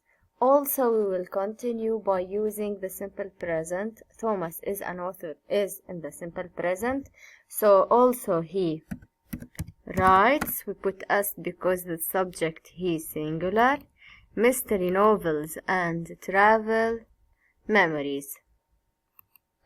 He write is the verb since he was 28. Here we have since he was 28. So we will use the present perfect continuous. Has been writing. The present continuous tense is we put have or has plus been plus the present participle form of the verb. All together, I will continue the sentence. All together, he write is the verb 7 novels, 3 collections of short stories, and a book of poetry. Here I will use the present perfect tense because we are talking about action happened in the past but in unspecific time. So the correct answer is has written. Has because the subject is he and written is the past participle form of the verb. The general form for present perfect is has or have plus the past participle form of the verb. These are the answers for the first 4 sentences. I will continue by solving the exercise. Now we will talk about the sentence number 5. We were late because we had some car problems. By the time the verb got to the station, to the train station, Susan, the verb is wait, for us for more than 2 hours. So for the first verb get, I will use simple past tense, got. So by the time we got the train station, Susan had been waiting for us for more than 2 hours. This is the correct answer. So it is had been waiting. This is the correct answer. Now sentence number 6.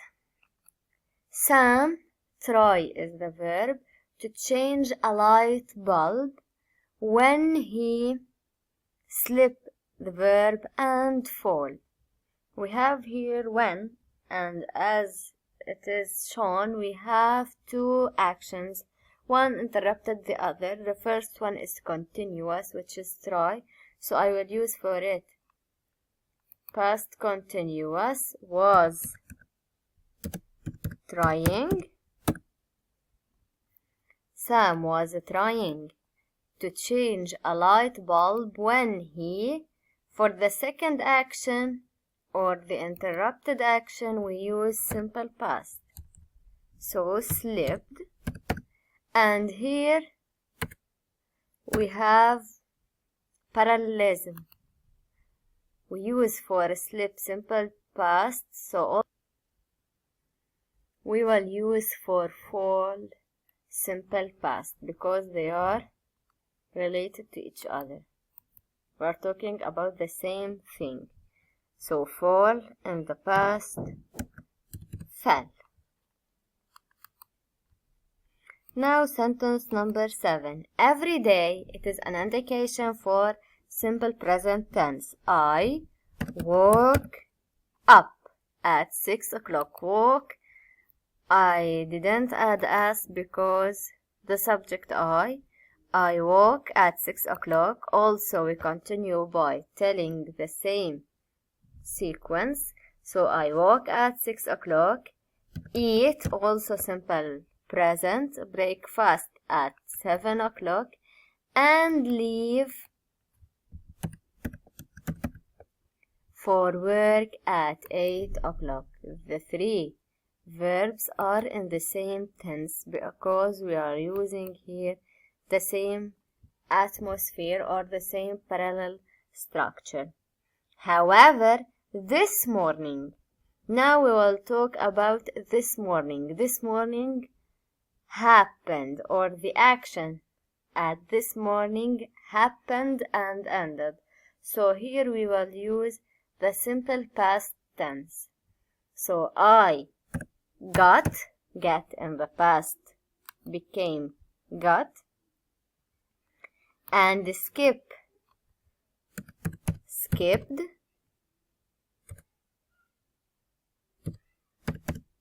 and leave becomes left.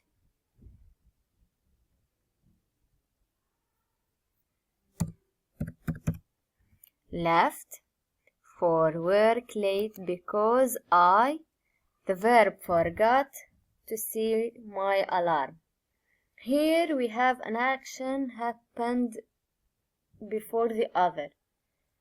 So forgot, or the verb forget, happened before the person or the speaker. Got at 6:30, skipped his breakfast and left for work late. So for this action forget we will use past perfect. Had forgot.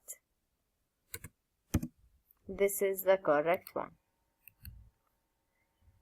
This is the answer for this page. For the last page, sentence number 8, right now. Right now, so we will use present continuous tense. So Jen is reading the newspaper and Kathy also, present continuous, is making dinner. So the sentence becomes, right now Jim is reading the newspaper and Kathy is making dinner. Now last night, so we will use a past tense, or we are talking about action happened in the past, but it is continuous, so we will use past continuous tense. So they were doing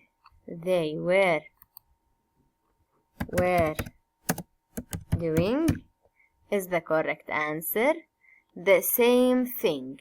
She was cooking and he was reading. We continue using the same tense. Was reading is the correct answer.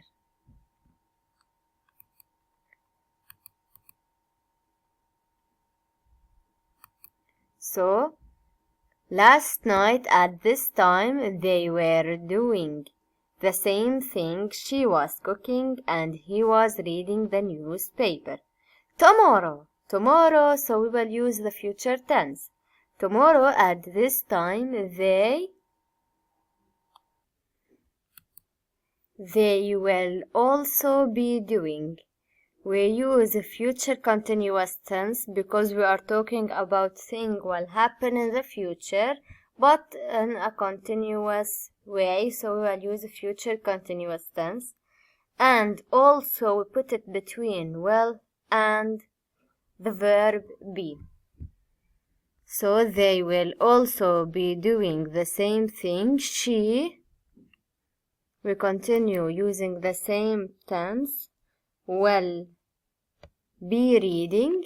She will be reading.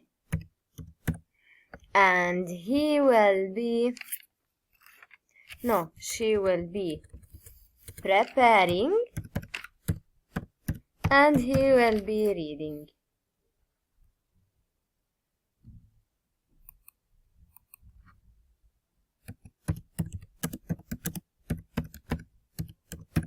This is the correct answer. Tomorrow at this time, they will also be doing the same time. She will be preparing dinner and he will be reading. They are very predictable people. Now sentence number 9. By this time next summer, we are talking about things in the future. So we will use one of the future tenses. You will have completed. We will use the future perfect tense. Will have completed is the correct answer. You will have completed your studies and you will have found. Also, we continue using the same tense. You will have found a job. I, on the other hand, will not have accomplished. We use also the same tense. Will not have accomplished. Will not have accomplished. I will still be studying. We put still between will and be. Here I will use the future continuous tense. I will still be studying because we are talking about a continuous action. Will still be studying.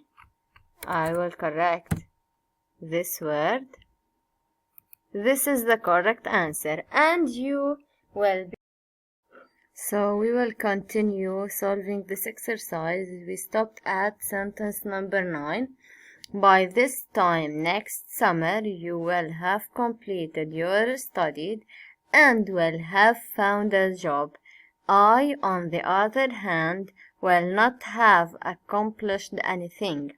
I will be studying and you will be working. We will use the same tense. Future continuous. Will be working. Will be working is the correct answer. Now sentence number 10. The students, we have be and usually taught by Mrs. Monty. Usually, so we will use the simple present. Be in the simple present has 3 forms: am, is, or are. The students plural, so we will use are. Are usually is the correct answer.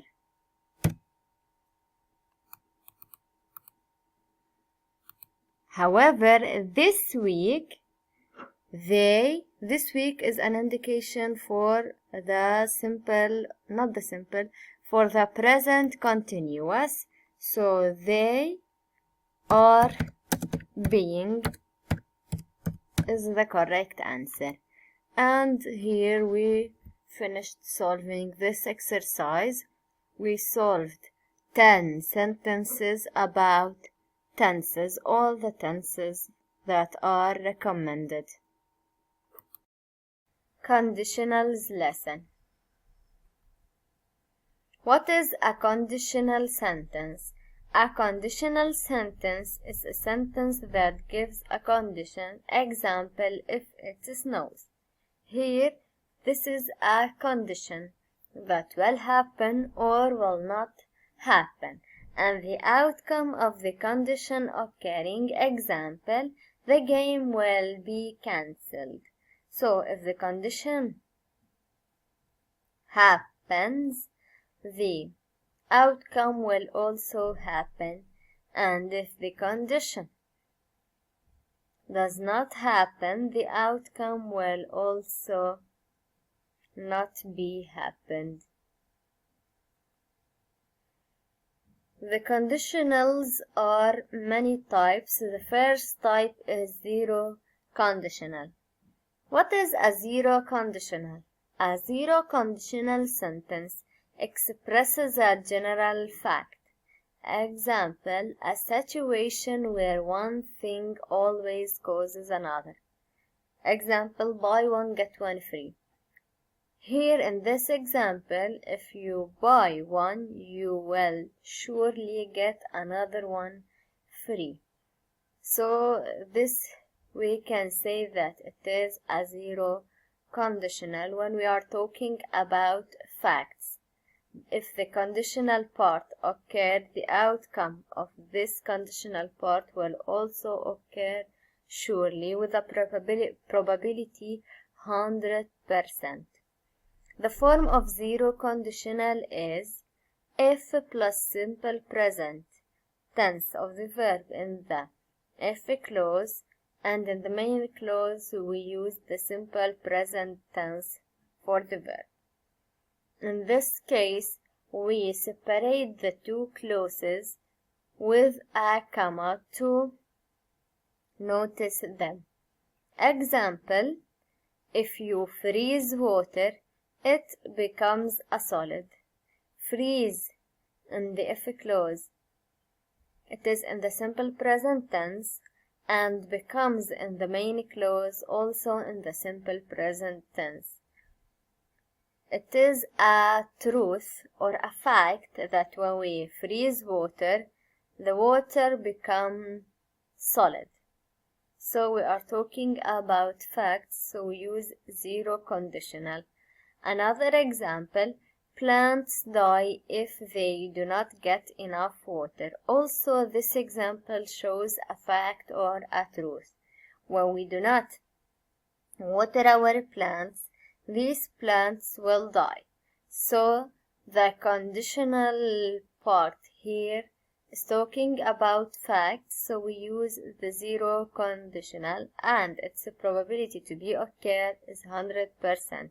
If we do not get enough water for the plants, these plants will die. The zero conditional is also often used to give instructions using the imperative in the main clause. So we also can use the zero conditional when we are giving instructions in an imperative way and we have a condition, so we use the zero conditional. Example, if Bill phones, tell him to meet me at the cinema. Tell him to meet me at the cinema is the imperative form, so we use the zero conditional. The second example, ask Pity if you are not sure what to do. Ask Pity is an imperative form, and the conditional part is if you are not sure what to do. We are here giving instructions. If you are not sure what to do, ask Petty. We are guiding him to know what to do. Now the first conditional. It is the second type of the conditionals. First conditional form is we put if or when. We can here also use when, and simple present tense for the verb in the conditional part. And in the main clause or the main part we use simple future tense. Example, if it rains, you will get wet. In the first conditional, we can exchange the position between the if clause and the main clause. We can put the main clause at the beginning and then we put the if clause. But the only thing that we should do, that when we put the if clause at the first or at the beginning, we should put comma between the clauses to separate them. But when we put the main clause at the beginning, we do not have to add comma between the clauses, because if or when is a very good indicator that we have an if clause here. But even when we put the if clause at the beginning or the main clause at the beginning, in both cases the meaning of the sentence does not change. We always have the same meaning. Example for the exchange: you will get wet if it rains. By comparing the two examples, if it rains you will get wet and you will get wet if it rains, the meaning is the same. We have no change in the meaning. The only change that happens in these two sentences is the position of the clauses. First conditional use. The type 1 conditional or the first conditional refers to a possible condition and its probable result. These sentences are based on facts and they are used to make statements about the real world and about particular situations. We often use such sentences to give warning. So we use the first conditional when we are talking about conditions that have probability about 50% to be occur in the future. When we have a condition that have a probability 50% to be occur, so we use the first conditional. So the conditional part or the if clause, it could be happen and it could not be happen. Example, if I have time, I'll finish that letter. If I have time is the conditional part. It has 50% probability to be occur. I could have time and also I could not have time. If I have time, I will finish that letter. And if I do not have time, I will not finish that letter. Another example. Nobody will notice if you make a mistake. The person here could make a mistake and he also could not make a mistake. So we have a fair probability, 50% to 50%. If the conditional part occur, the main part will also occur. And if the conditional part do not occur or does not occur, the main part will not occur. So we use the first conditional and the if clause we use simple present tense for the verb make, and in the main clause we use future tense or simple future tense, will notice. Another example also, if you drop that glass, it will break. Here we have also a fair probability, 50% to 50%, so we use the first conditional. We use simple present tense in the if clause, drop, and simple future tense in the main clause, will break. Now we will talk about the second conditional type. The form of second conditional, we put if plus simple past tense for the verb, and in the main clause we put would plus the main form of the verb. Example, if you went to bed earlier, you would not be so tired. We put if and simple past tense for the verb went, and in the main clause we put would plus the main form of the verb, which is be, and not here is to make the negative form.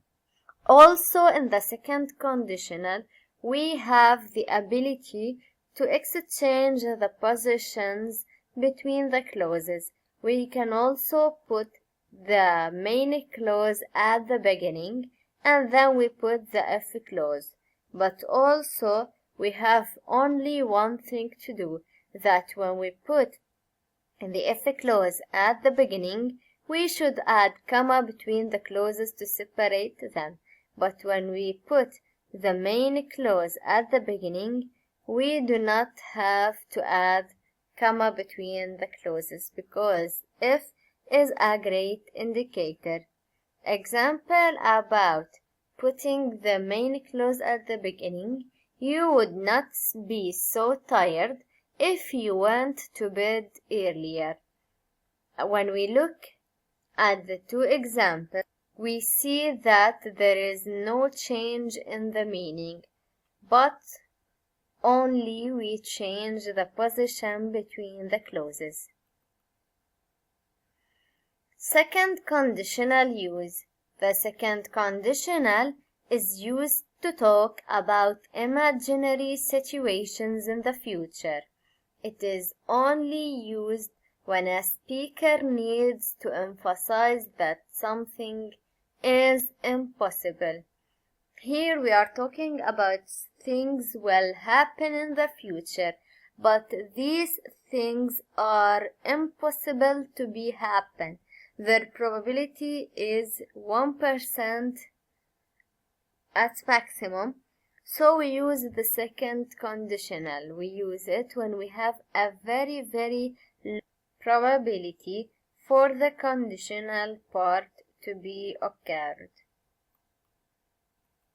Example, if the weather wasn't so bad, we would go to the park. But the weather is bad, so we cannot go. The probability to be the weather good is an impossible probability. Another examples, if you really loved me, you would buy me a diamond ring. Also here we use second conditional. In the if clause, we put loved in the simple past tense, and in the main part or the main clause we put would buy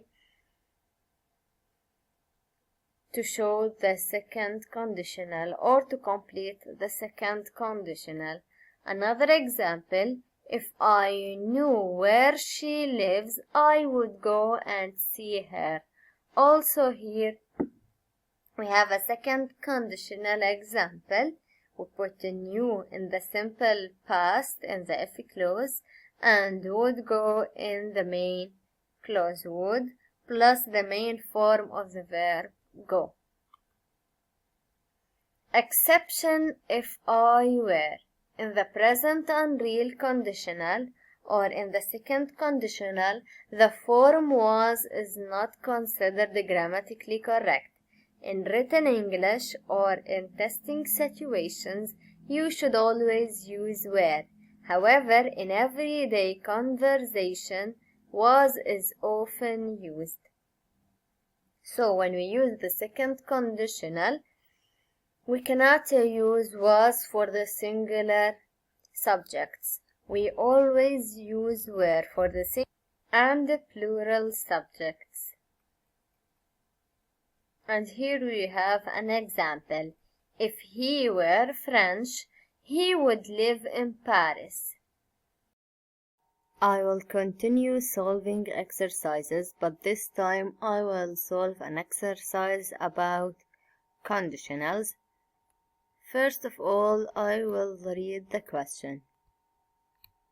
Using the words in parentheses, complete the sentences below with the appropriate conditional form. So we have to complete these sentences with the appropriate conditional form. We have 4 types of conditionals: zero conditional, first, second, and third conditional. We have 4 types for conditionals. Sentence number 1.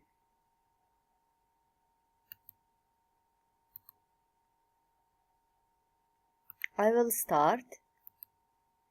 If I have enough money, I go on safari to Kenya.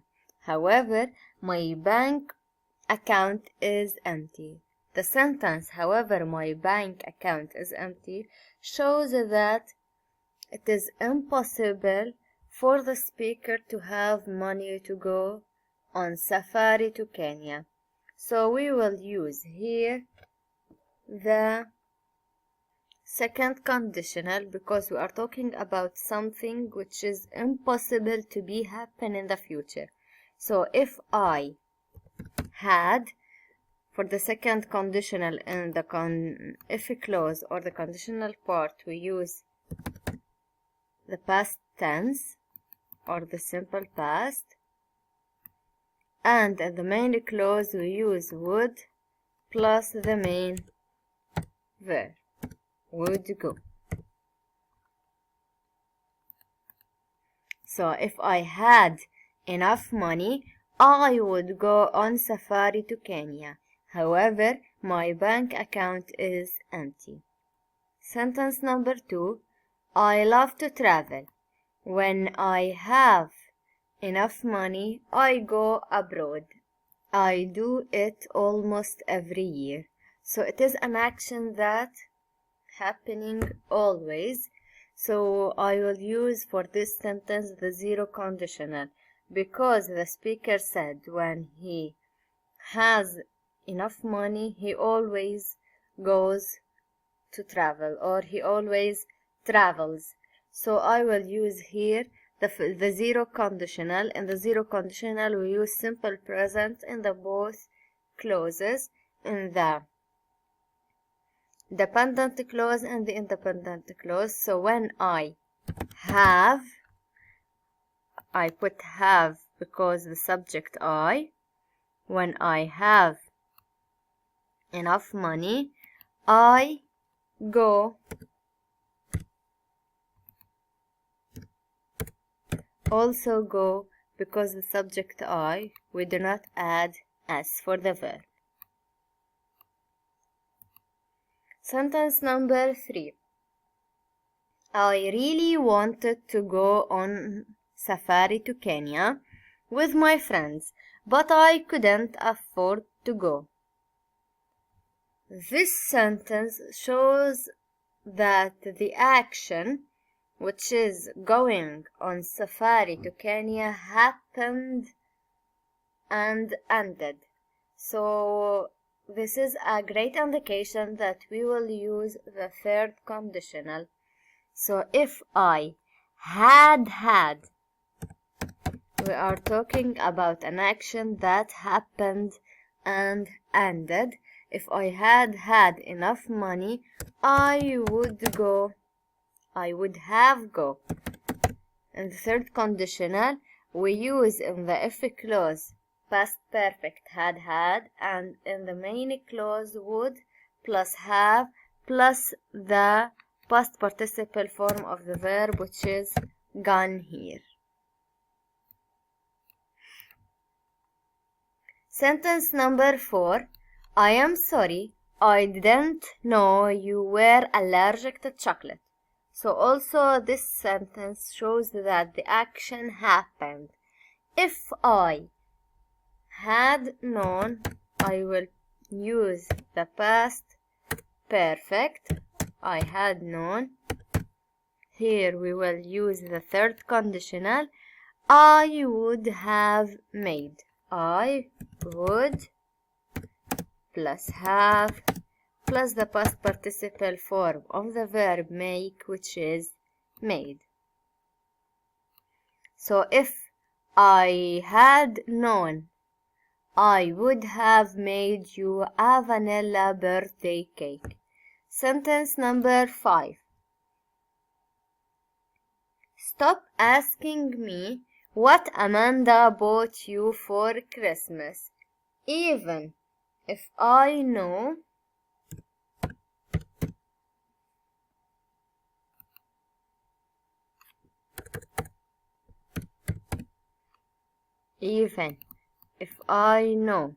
what she bought you, I would not tell you. Here I will use the mixed conditional, the present condition and past result. I would not tell you. This is the correct answer. Even if I know what she bought you, I would not tell you. Let us continue solving. And now the sentence number 6. Nobody here speaks English. Too bad Gloria isn't here. If she were here, we are talking about action in the present, but it is impossible to be happen, so we use the second conditional. We have the verb be, so we put it in the past form or in the simple past form.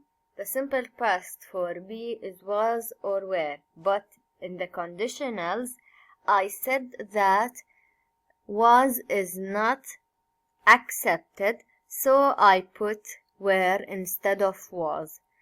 If she were with us, she, the normal case is to put would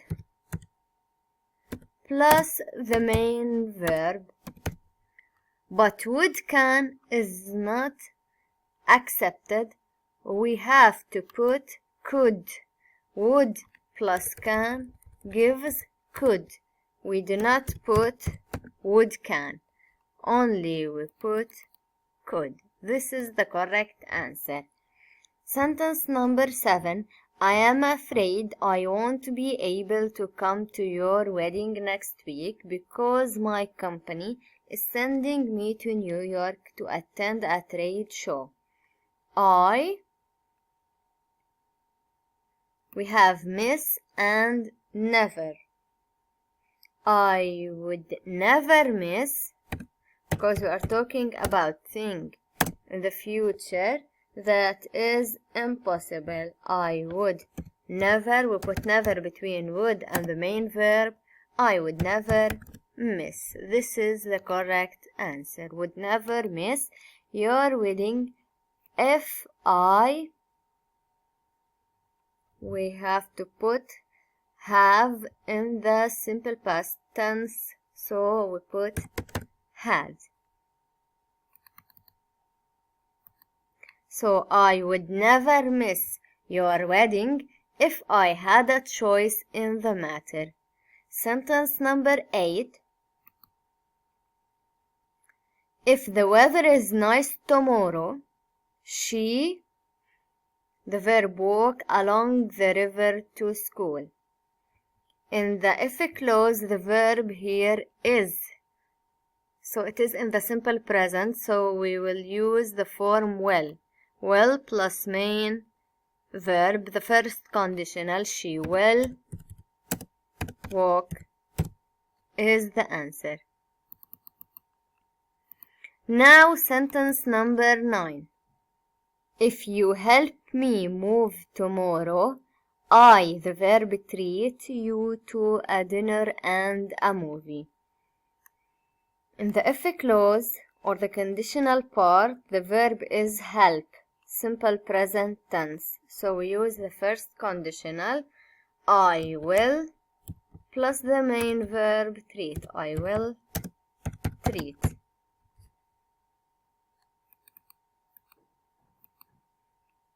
So the sentence is, if you help me move tomorrow, I will treat you to a dinner and a movie. Let us continue solving this exercise. Sentence number 10. If you were to help me move tomorrow, I, the verb, treat you to a dinner and a movie. In the if clause, the verb is were. It is in the simple past tense, so we will use the second conditional type. So we will use the form would plus the main verb treat. Would treat. If you were to help me move tomorrow, I would treat you to a dinner and a movie. Sentence number 11. If I were in Tahiti right now, I, the verb, snorkel along a beautiful reef. In the conditional part, the verb were, simple past tense. So we will use the second conditional, the form would. But here I will put would be snorkeling because it is a continuous action.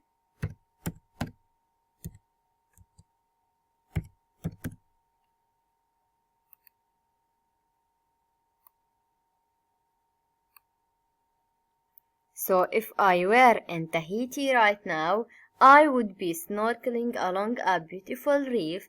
I wouldn't be stuck here in this office with mountains of papers. Sentence number 12. If Jerry hadn't stopped to pick up that quarter, he, the verb, crossed the street when the bus ran the red light.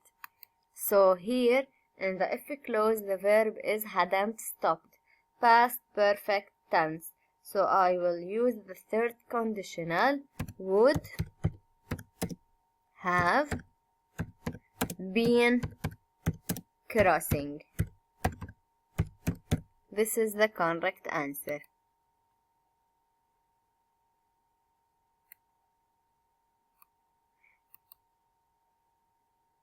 If Jerry hadn't stopped to pick up that quarter, he would have been crossing the street when the bus ran the red light.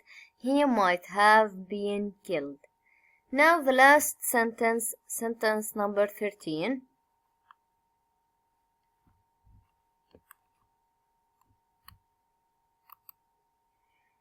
Tina's train arrived ahead of schedule. If I hadn't decided to go to the train station early, she, the verb, wait there for more than 20 minutes. The verb in the conditional part is hadn't decided. Also here, the verb is in the past perfect tense, so I will use the third conditional, would have. Here I will put been waiting because it is a continuous action. And this is the correct answer. Tina's train arrived ahead of schedule. If I hadn't decided to go to the train station early, she would have been waiting there for more than 20 minutes. And this is the end of our exercise. I solved 13 sentences about conditionals in 4 types: the first, the second, the third, and the zero conditional. Let us continue the conditional lesson. We talked that for all subjects, singular and plural, was is not applicable or not considered. We should use were, and here is the example. If he were French, he would live in Paris. We put were and the subject is he, singular subject, but we put were. Now, exception conditional with modal verbs. There are some special conditional forms for modal verbs in English. Would plus can, we put or write it could. Would plus shall, write it should. Would plus may, write it might. The words can, shall, may cannot be used with would. Instead, they must be used in their special forms. Example, if I went to Egypt, I can learn Arabic. This is incorrect. Would can, not correct. The correct way is if I went to Egypt, I could learn Arabic. This is the correct way. Third conditional type. Its form is if plus past perfect tense in the if clause, and in the main clause would plus have plus past participle. Example, if you hadn't lied to me before, I would have believed you. Hadn't lied is the past perfect, and would have believed is the form for would have plus past participle. Also here we can exchange the position of the clauses. We have the same meaning, but the only thing that changes is the position. Example, I would have believed you if you hadn't lied me before. The both sentences have the same meaning, but the only thing is the change in the position. And also we should add comma between the clauses when we put the if clause at the beginning, but when we put the main clause at the beginning, the comma is not important. Third conditional use. The third conditional is used to talk about imaginary situations in the past. You can describe what you would have done differently or how something could happen differently if circumstances had been different. Example, if I had worked harder, I might have passed the exam. The result or the conclusion or the outcome will never come true anymore because the conditional part happened in the past and ended. So the main part will never happen. So we use the third conditional. Had worked, past perfect, and might have passed. Here might because we have would plus may. Example, another example, you could have been on time if you had caught the bus. Also here the bus went and the person that is in this sentence didn't reach it. So here we use the third conditional. Had caught, past perfect, and could have been is the form for the main clause. Important, only use if. Only the word if is used with the past unreal conditional or the third conditional because you are discussing imaginary situations. When cannot be used. We only can use when for the first conditional. Example, I would have bought that computer when it had been cheaper. This sentence is not correct. The correct one is, I would have bought that computer if it had been cheaper. This is the correct sentence. Exception conditional with modal verbs. There are some special conditional forms for modal verbs in English. Would have plus can, we put it could have. Would have plus shall, we put it should have. Would have plus may, we put it might have. The words can, shall, and may cannot be used with would have. Instead, they must be used in these special forms. Now we will talk about the mixed conditional.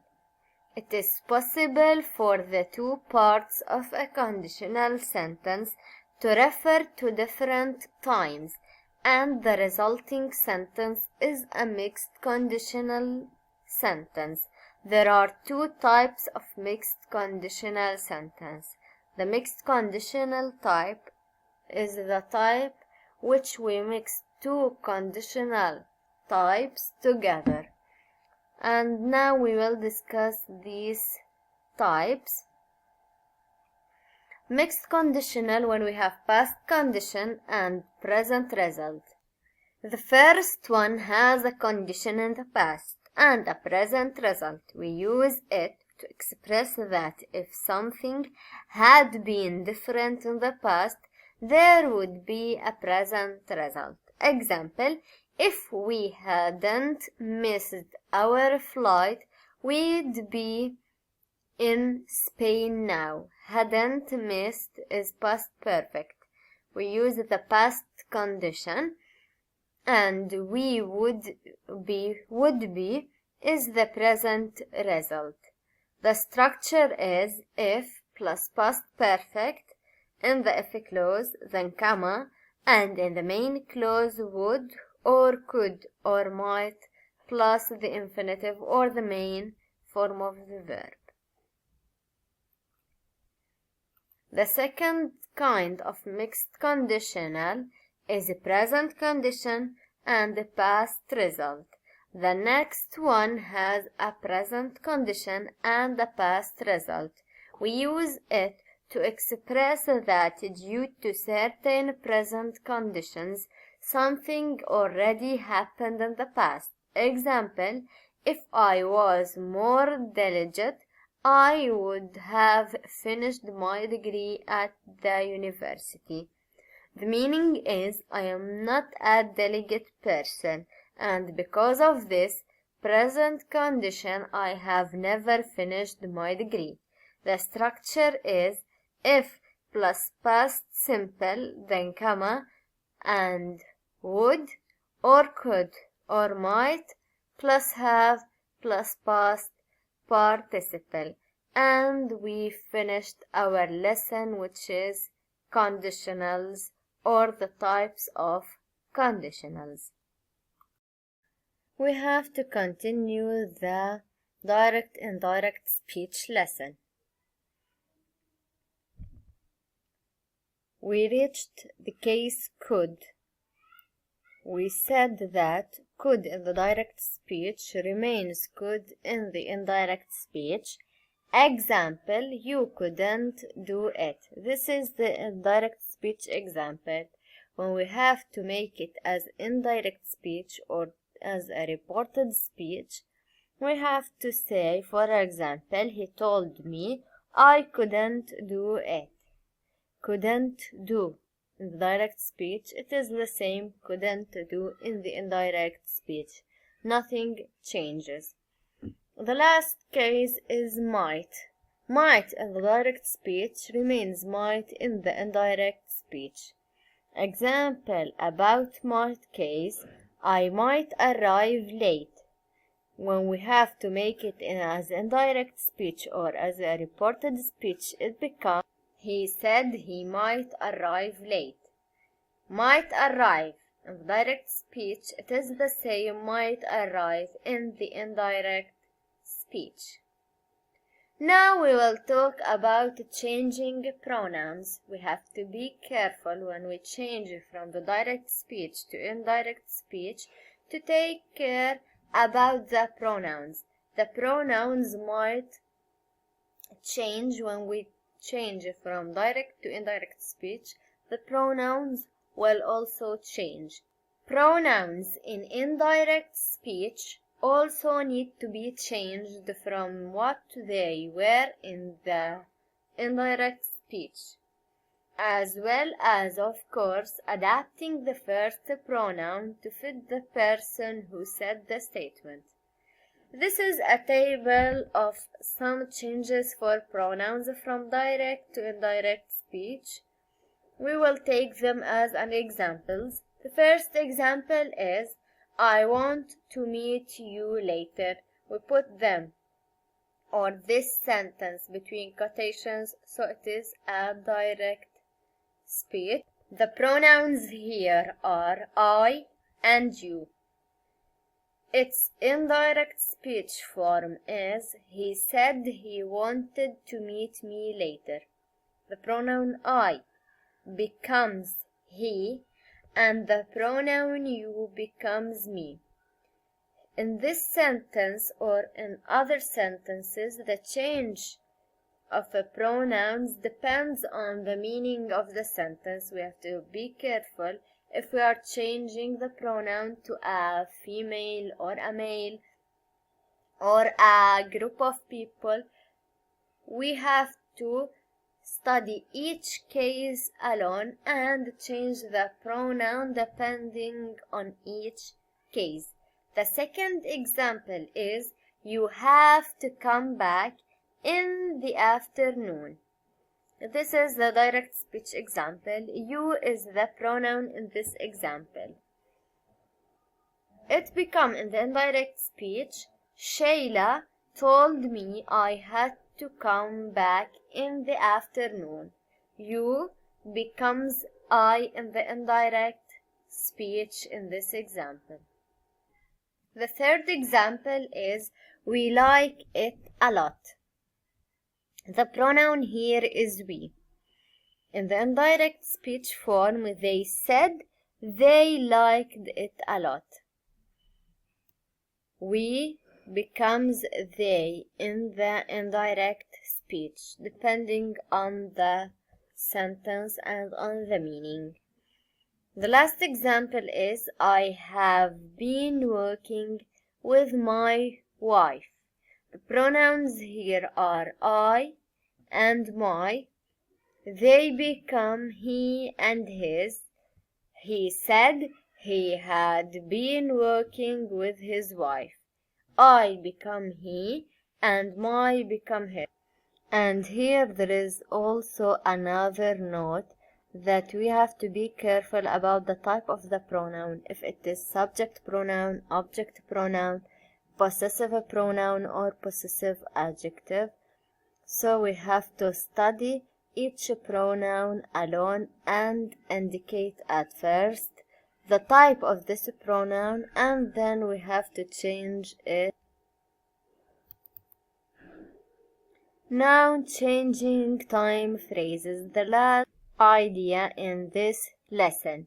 You may also need to change phrases referring to time, though this depends on the context and when you are reporting the speech. Here are some examples from direct to indirect speech. She said, I saw her yesterday. She said that she had seen her the day before. So yesterday becomes the day before in the indirect speech. He said he will bring the book tomorrow. He said that he would bring the book the next day.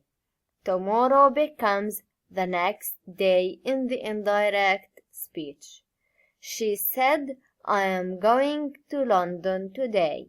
She said she was going to London that day. Today becomes that day. And finally, he said, we need your assistance. Now, he said they needed my assistance then. Now becomes then in the indirect speech. As you see here, the time expressions changes when we change from direct to indirect speech. Yesterday becomes the day before. Tomorrow becomes the next day. Today becomes that day. And now becomes then. These are all the rules and all the things that you have to be careful when you are changing or converting from direct to indirect speech.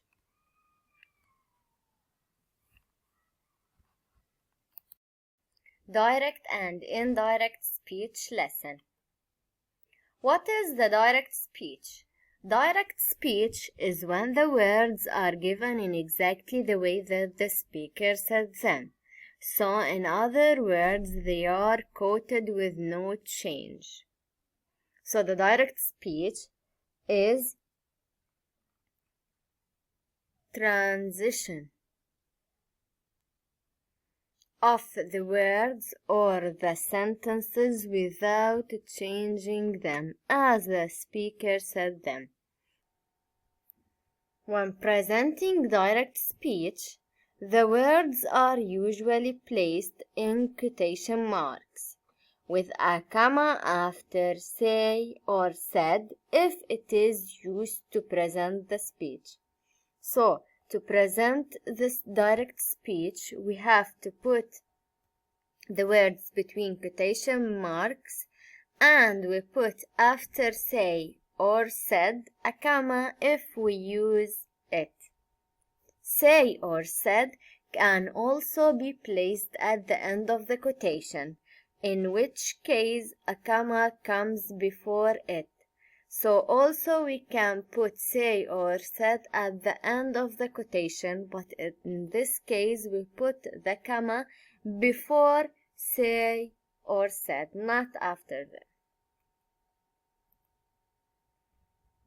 Direct speech examples. He said, don't take the car without asking me. He said, we use said, then we put comma and quotation marks, and we put the words or the sentence that is transmitted between quotation marks. Another example, we are prepared to revise the law if we can, they said. Here we put said at the end of the quotation, so the comma here is before said, and the sentence which is quoted is between quotation marks. Now, what is the indirect speech? Indirect speech is also known as reported speech.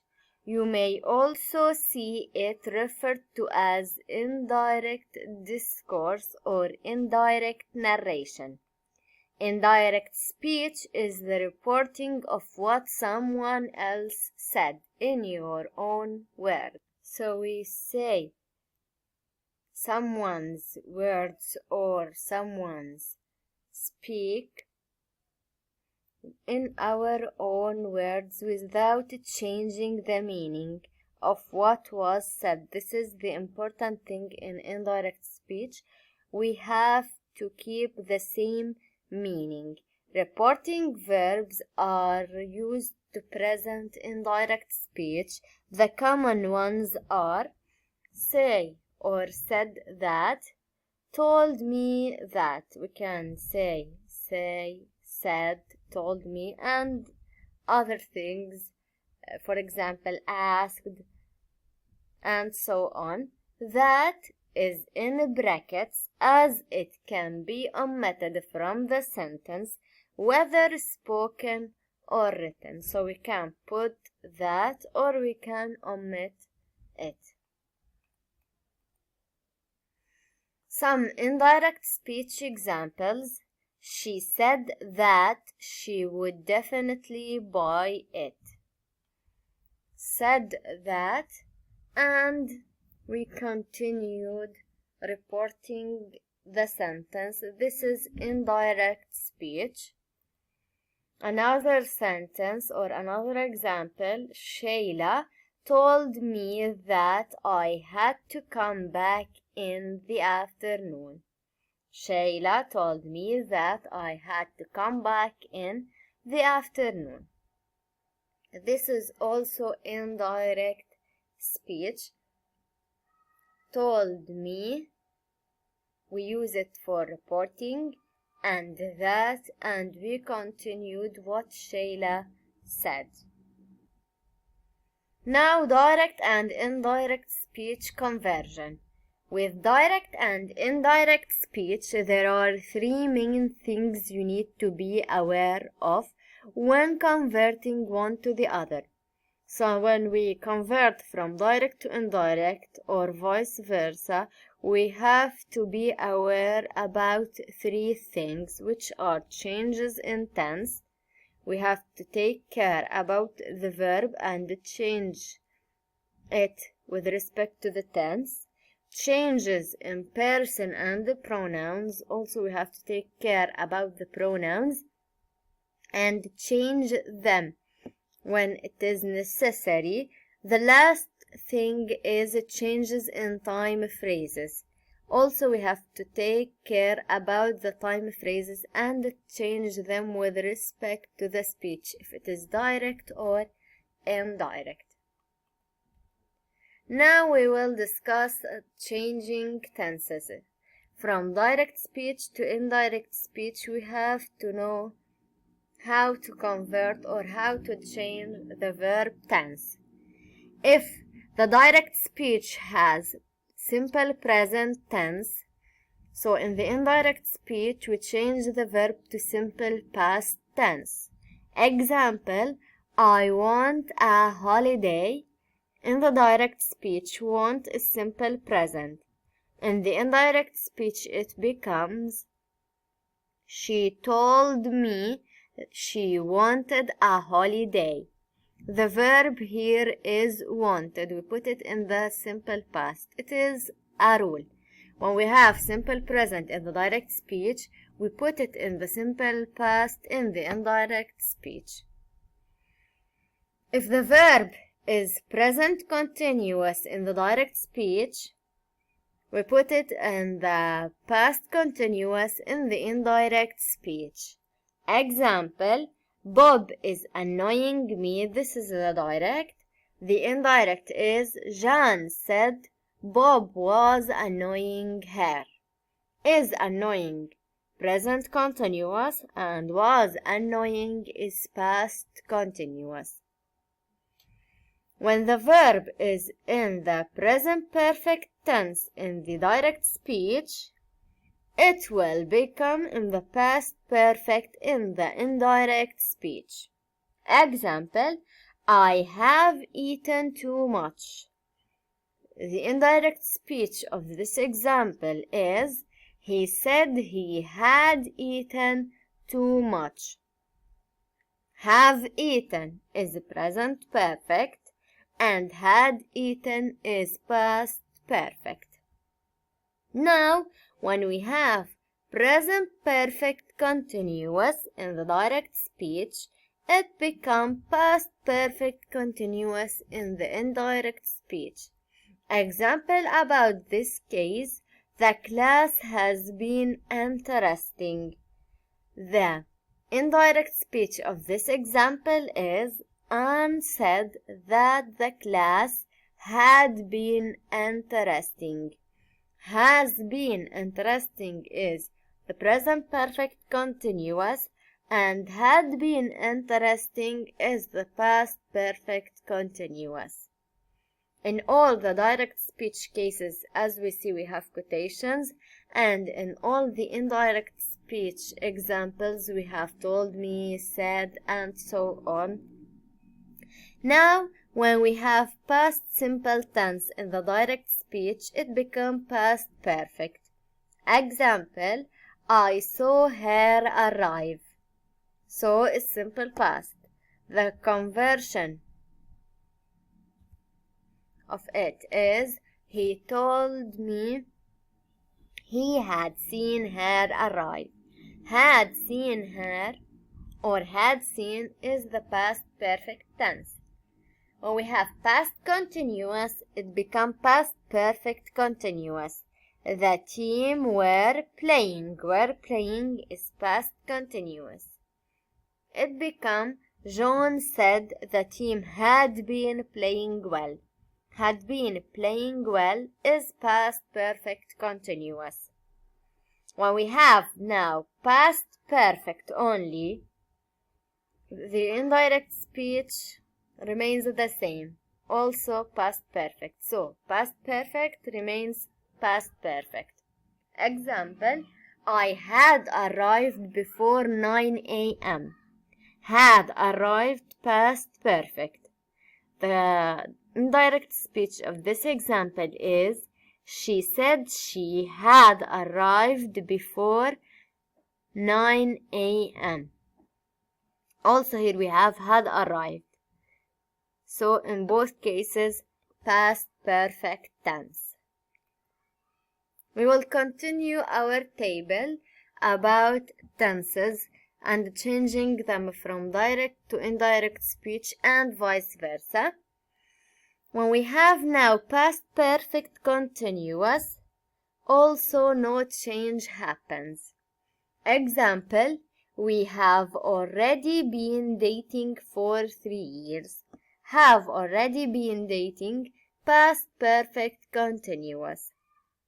The indirect speech of this example is John told me they had already been dating for 3 years. Had already been dating is past perfect continuous also. Well in the direct speech become would in the indirect speech. Example, I will take you out tonight. The indirect speech is he said he would take me out tonight. Will take and would take. Can in the direct speech become could in the indirect speech. Example, I can easily pass the test. The indirect speech is he said he could easily pass the test. Can easily pass is in the direct speech, and could easily pass is in the indirect speech. Must in the direct speech becomes had to in the indirect speech. Example, you must leave immediately. The indirect speech of it, he told me I had to leave immediately. Must leave, direct speech. Had to leave, indirect speech. Now may in the direct speech become might in the indirect speech. Example about this case, we may go out later. The indirect speech of this example is she said they might go out later. May go is the direct speech form and might go is the indirect speech form, and also in all these examples we put the direct speech between quotations and the indirect speech we put told me, said, and so on to make the indirect speech.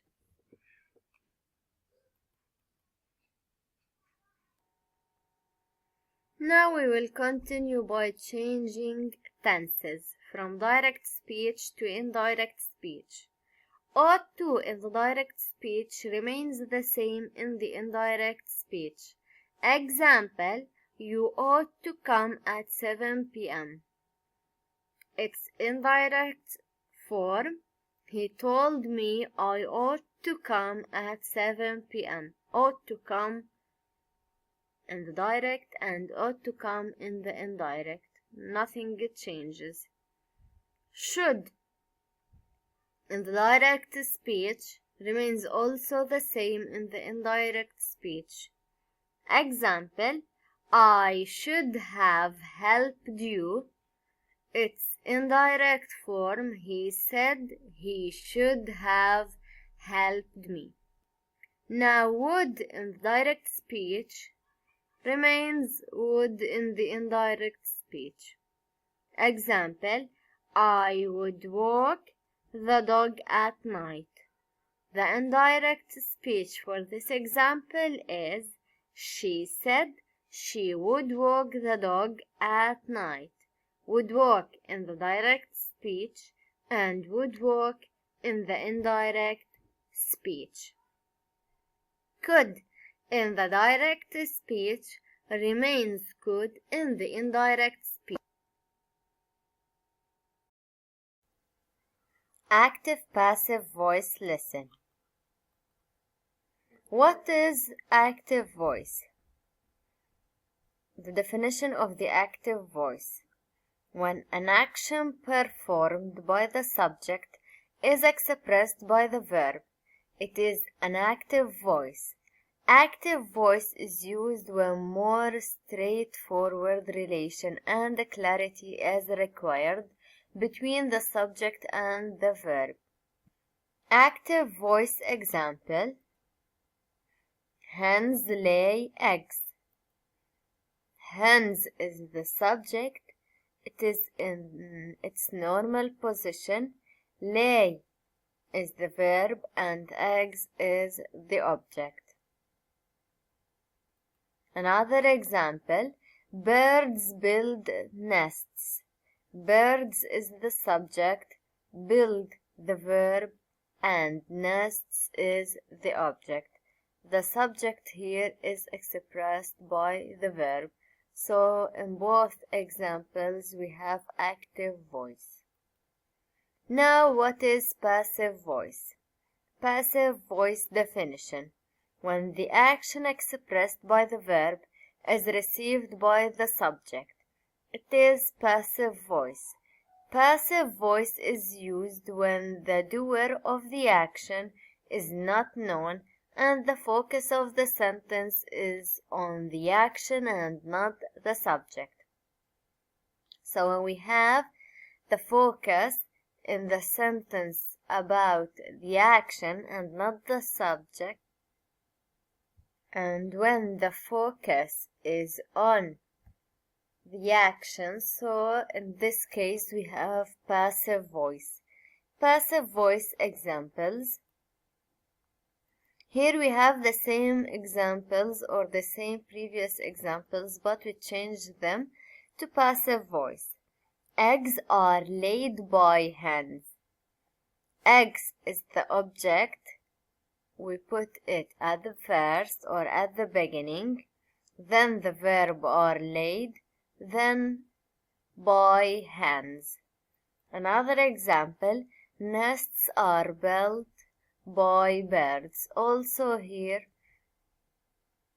we focus on the action and not on the subject. So here we have passive voice.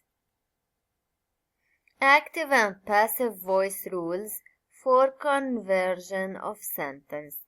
Conversion of active and passive voice examples. Rita wrote a letter. Subject, verb, object.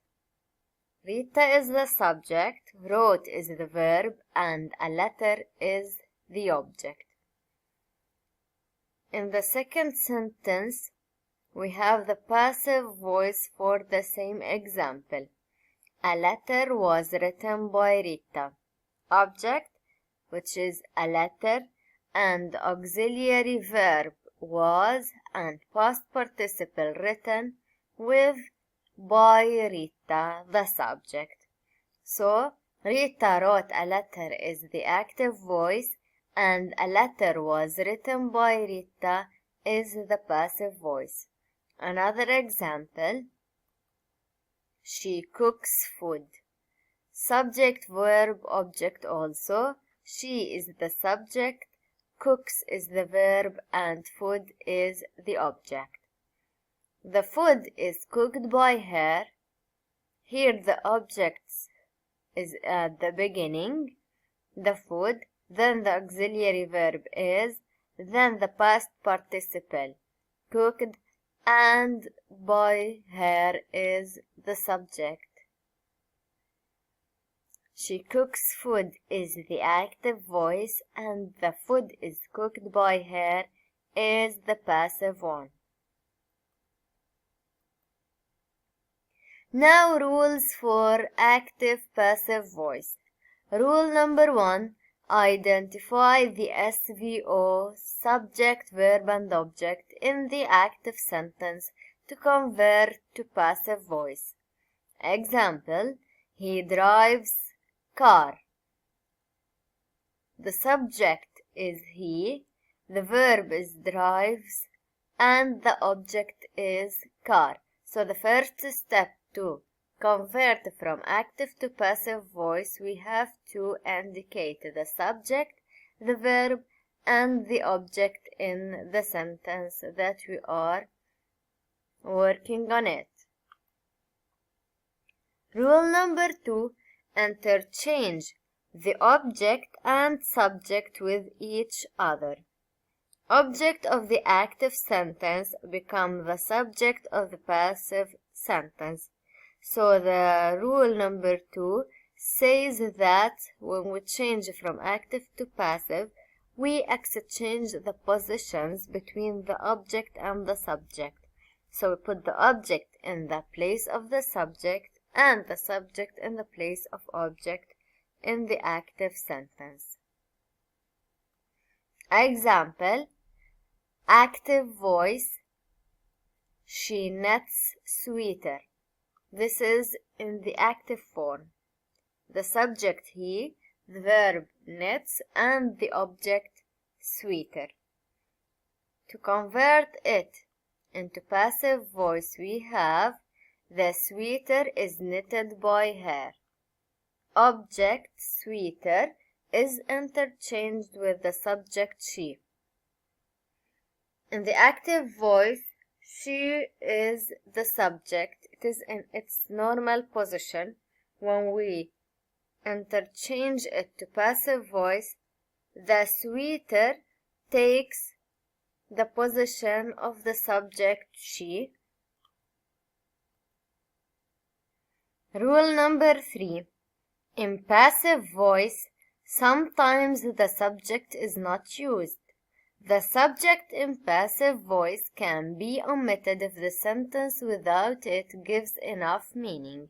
So, in many cases or in many sentences and examples about the passive voice, we do not put the subject or mention it. It is not obligatory to mention the subject in all passive voice examples or sentences, but there is a condition, which is gives a full meaning. If the elimination of the subject converts the meaning or does not give an enough meaning, we cannot eliminate it. So in this case, we should put the subject or we should mention it. But in some cases, if we put the subject or eliminate it, the meaning does not change. So we can do the both choices. Example, milk is sold in liters. Here the meaning is full, and it is not necessary to mention who sold the milk. It is enough to say that milk is sold in liters. Rule number 4. Change the base verb in the active sentence into the past participle. Third form verb in passive sentence, preceded by, with, to. Base verbs are never used in passive voice sentences, so the infinitive verbs or the main form of the verb cannot be used in the passive voice sentences.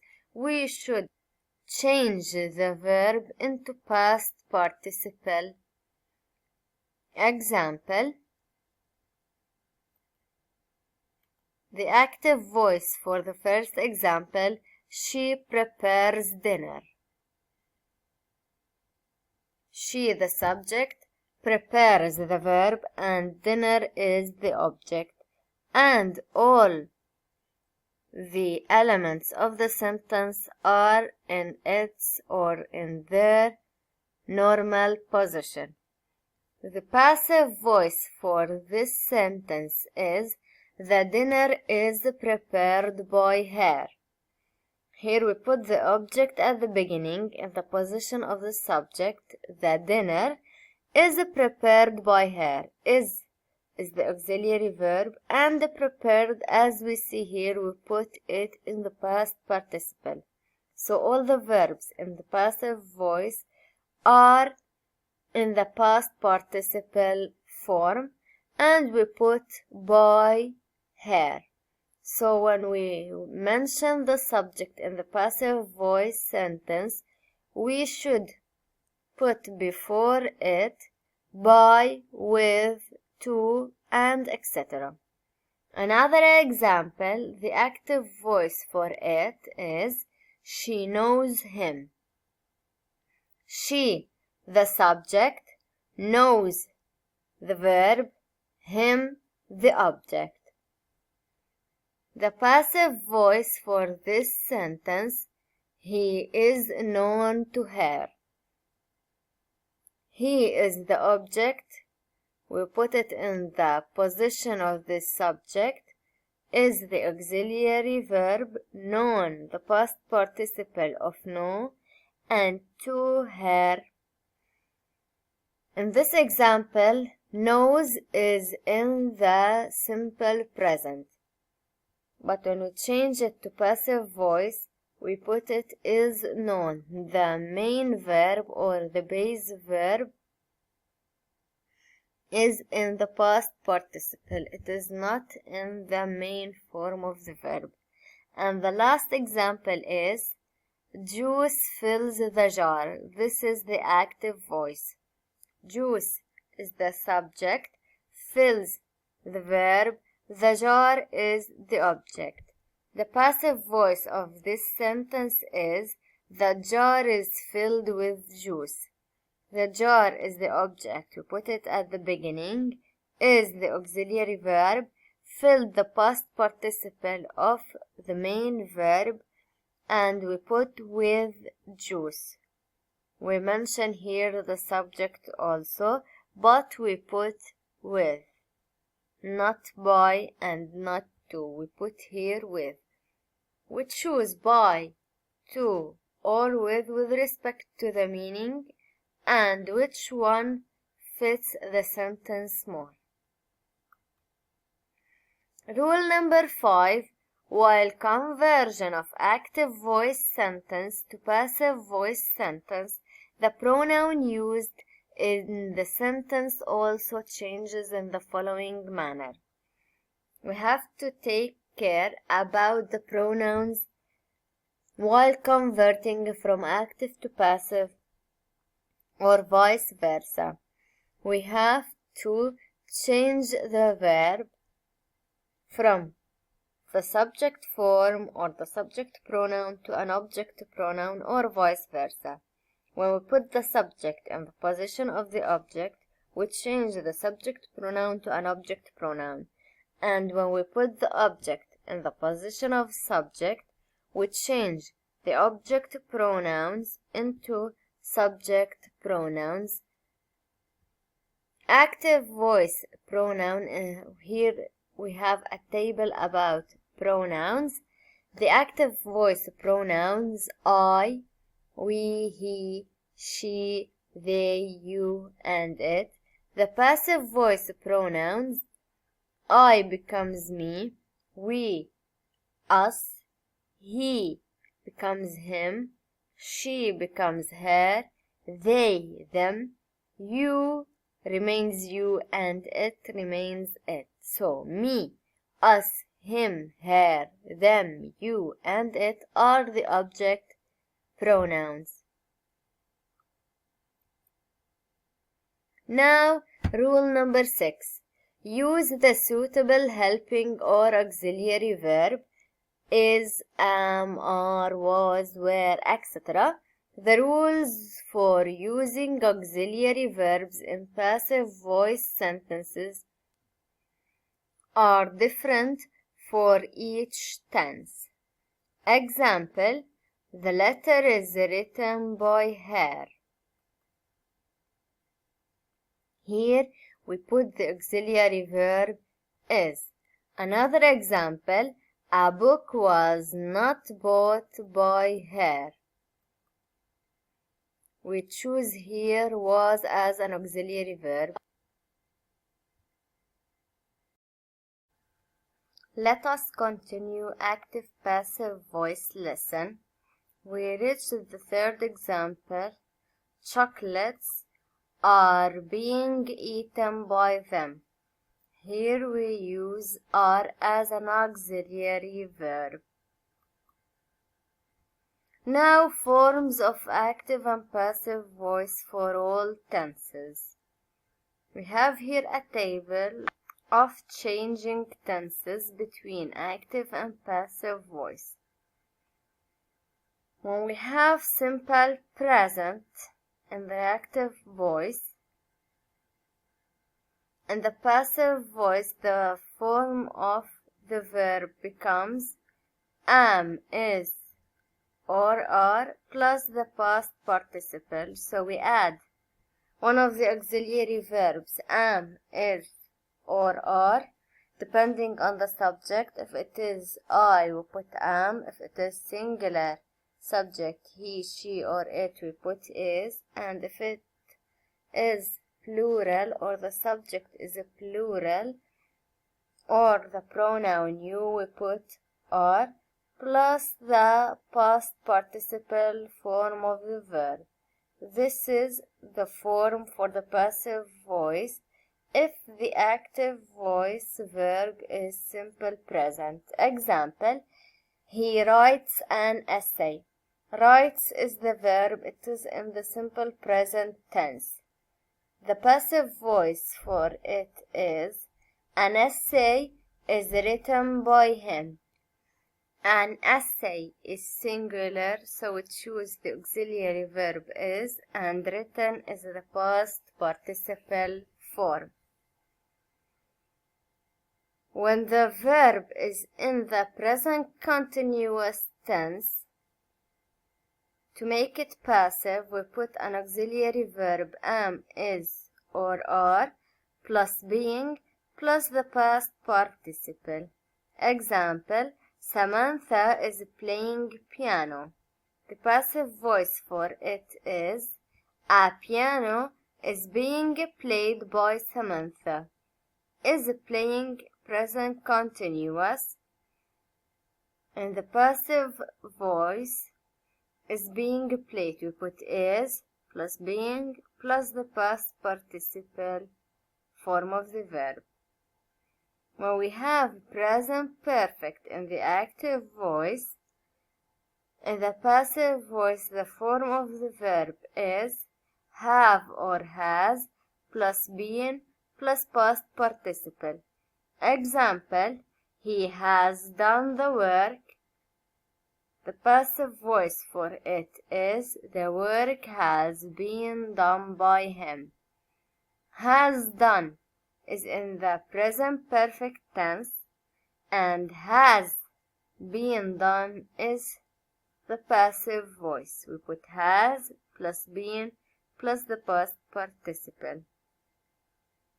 When we have simple past, the passive voice for it is was or were plus the past participle. Example, the teacher called the student. The passive voice for this example is the student was called by the teacher. Called is in the simple past and was called is its passive voice form. We put was plus the past participle. When we have past continuous tense, the passive voice is was or were plus being plus the past participle. Here we put the auxiliaries was or were. Example, they were waiting for him. The passive voice for this example is he was being waited by them. Were waiting is the past continuous, was being waited is the passive voice form. We choose was plus being plus waited. For the past perfect tense, the passive voice form is had plus been plus past participle. Example, I had finished her homework. The passive voice for it is her work had been finished by me. Had finished past perfect tense, and in the second example for the passive voice we put had plus been plus the past participle form of the verb finish. For the future simple or simple future tense, the passive voice form is will plus be plus past participle. Example, he will repair her cycle. The passive voice for it is her cycle will be repaired by him. Will repair simple future and will be repaired is the passive voice form. We put will plus be plus the past participle. Now I will continue also solving exercises. This exercise is about direct and indirect speech. Turn the direct speech into reported speech. Sentence number 1. John said, I want to see a film. Here is direct because we put the sentence which is said by John between quotations. We are translating or telling what John said exactly. So now we will translate it from direct to indirect or to reported speech. John said, I want to see a film. To translate from direct to indirect, first of all, we have to know the verb. What is the verb here? The verb want. It is in the simple present. If the verb in the direct is in simple present, when we make it indirect, we put it in the simple past. So, first of all, we put John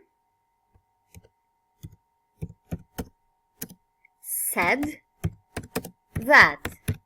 Always when we make indirect speech, we have to put said or told me or asked, one of these words. With that it is not obligatory. John said that the pronoun I. When we make it indirect, the pronoun changes. John said that he wanted, the verb Want in the direct speech, simple present. It is wanted in the indirect speech, simple past. Wanted to see a film. And here we do not put the quotations. So the indirect form for this sentence is John said that he wanted to see a film. Sentence number 2, Tanya or Tina said, I am tired. I am tired between quotations. It is the direct speech, or it is the sentence which Tina said exactly. When we have to make it indirect, we put Tina said that. Now I will see the verb. The verb here am, also simple present. So I will put it here simple past. The simple present becomes simple past in the indirect speech. And we have here also pronoun I. The pronoun changes. Tina said that she, it is the suitable pronoun for Tina, that she was tired. And this is the correct answer. Tina said that she was tired. Now sentence number 3. He said, Tom hit me very hard. Tom hit me very hard. It is the sentence between quotations, which is direct speech. We have to make it indirect. I will put he. I'm sorry.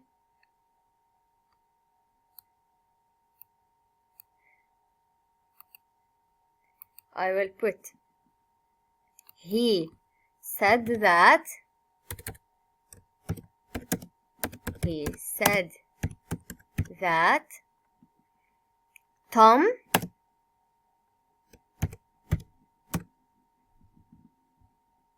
the verb hit.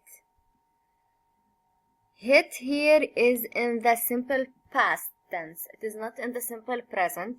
When it is in the simple past, when we make it indirect, we put the verb in the past perfect tense. He said that Tom had hit. The past participle form for hit is hit. Hit, we have the pronoun here, me. Me in the indirect speech becomes him because we are talking about me related to he in the main sentence. He said that Tom had hit him very hard. This is the correct one.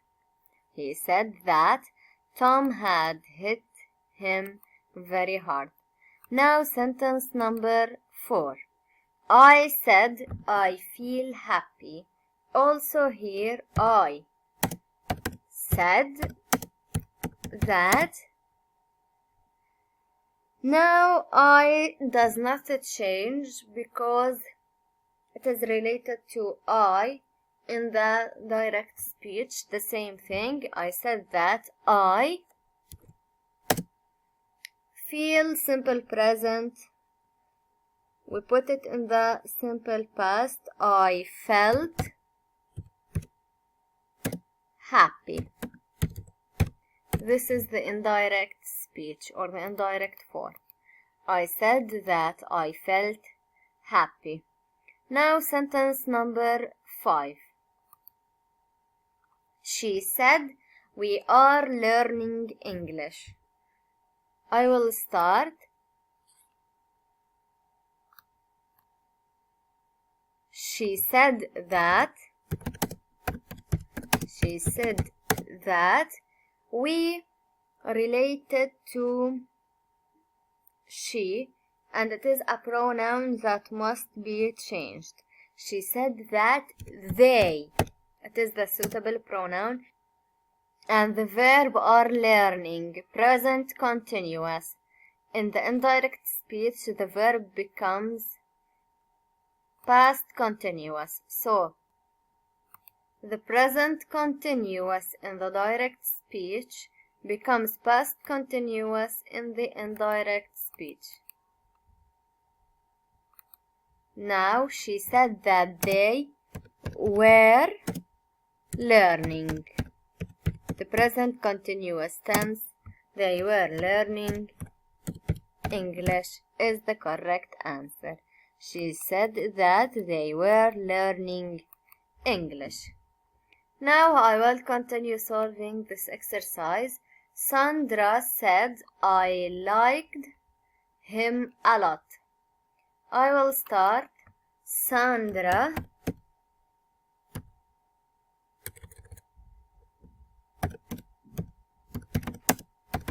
said that I becomes she.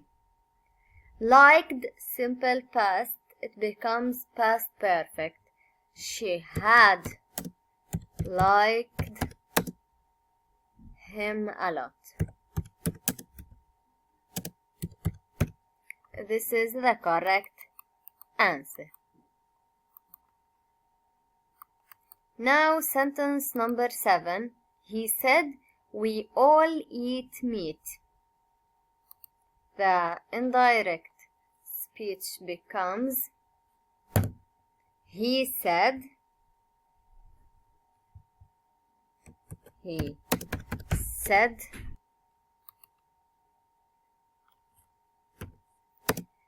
we, the pronoun we becomes they,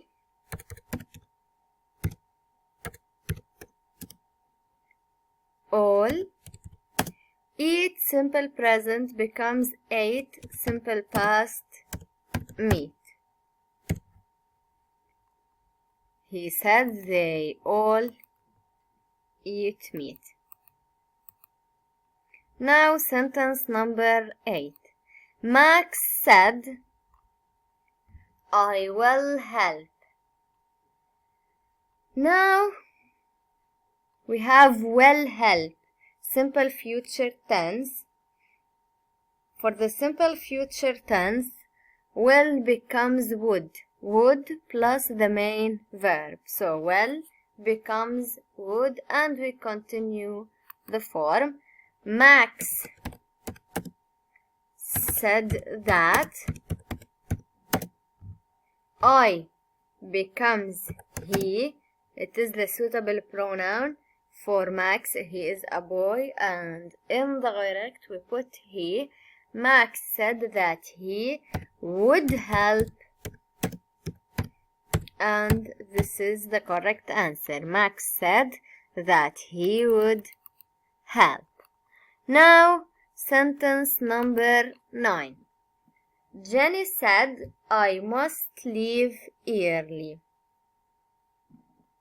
The verb here, must leave. If we have must in the direct speech, it becomes had to in the indirect speech. So, Jenny said that I changes to she, the suitable pronoun. She had to leave early.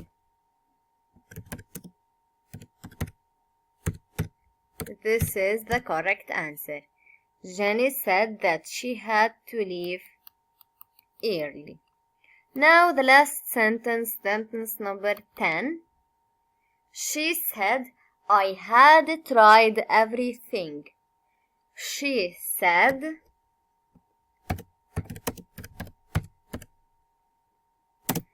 we have had tried. The tense is past perfect. When we have past perfect in the direct speech, nothing changes in the indirect. Past perfect remains past perfect. She said that she, the suitable pronoun, had tried. Also, we keep it the same. Every thing and we finish this sentence. She said that she had tried everything. And here we finished solving our exercise, which is about direct and indirect speech.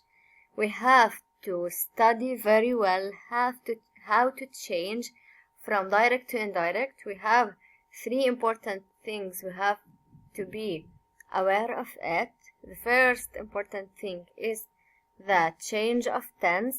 We have to notice the verb in the indirect speech and to change it correctly with respect to the tenses. Example, if it is simple past, it becomes past perfect.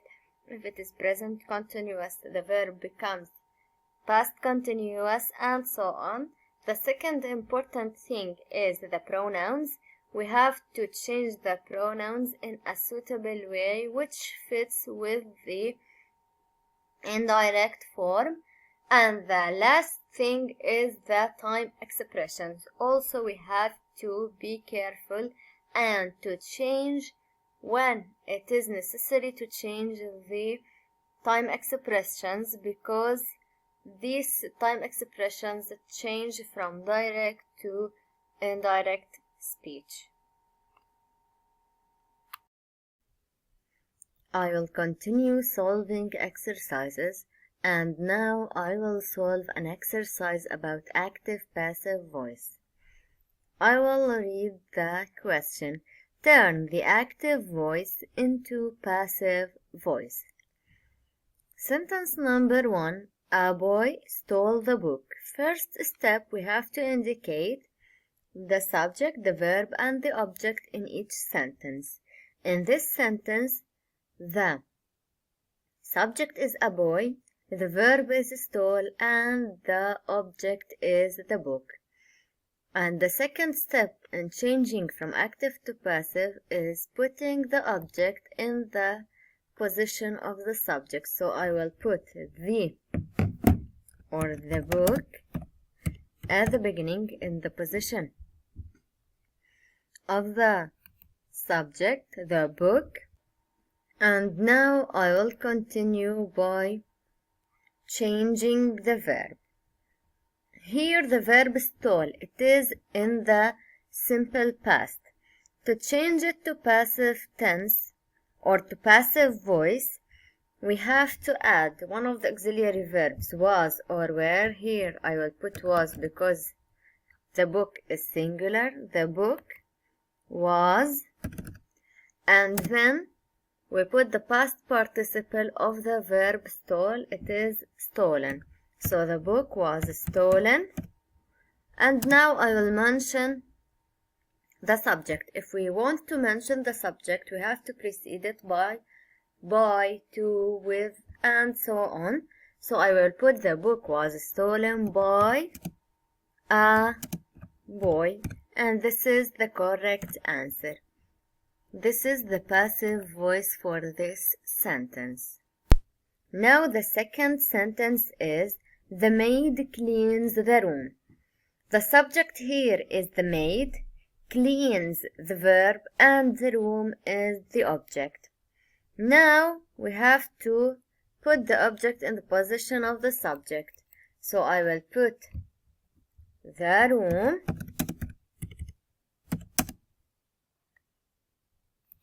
Now the verb cleans.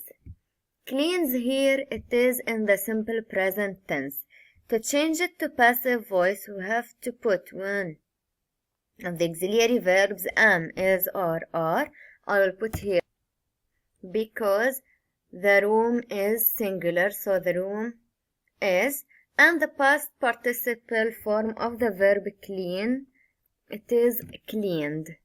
So the room is cleaned by, I will put here by, the room is cleaned by the maid. This is the passive voice. The room is cleaned by the maid. Now sentence number 3. The staff will watch an orientation video. The staff is the subject. Will watch is the verb and an orientation video is the object. So the first step, we've put the object at the beginning. An orientation video, orientation video. Now the verb is will watch, simple future. To change it to passive voice, we put will be and the past participle of the verb watch, which is watched. And now we mention the subject, buy the stuff, buy the stuff. So an orientation video will be watched by the staff. Now sentence number 4. The police took away the evidence.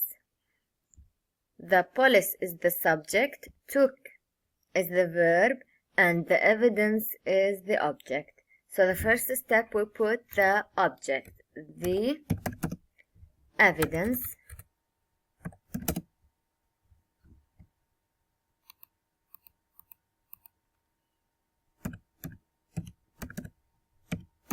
The evidence. Now the verb took. It is in the simple past. So we put was. The evidence was taken away by the police. And this is the correct answer. Now sentence number 5. John will donate 20 euros to the charity. John is the subject, will donate is the verb, and 20 euros is the object. I will put at the beginning 20 euros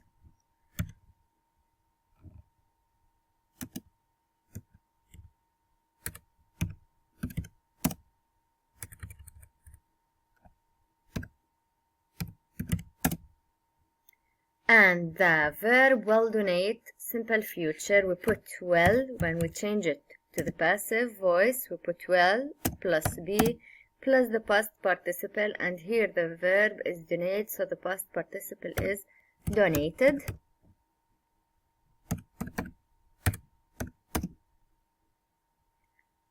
To the charity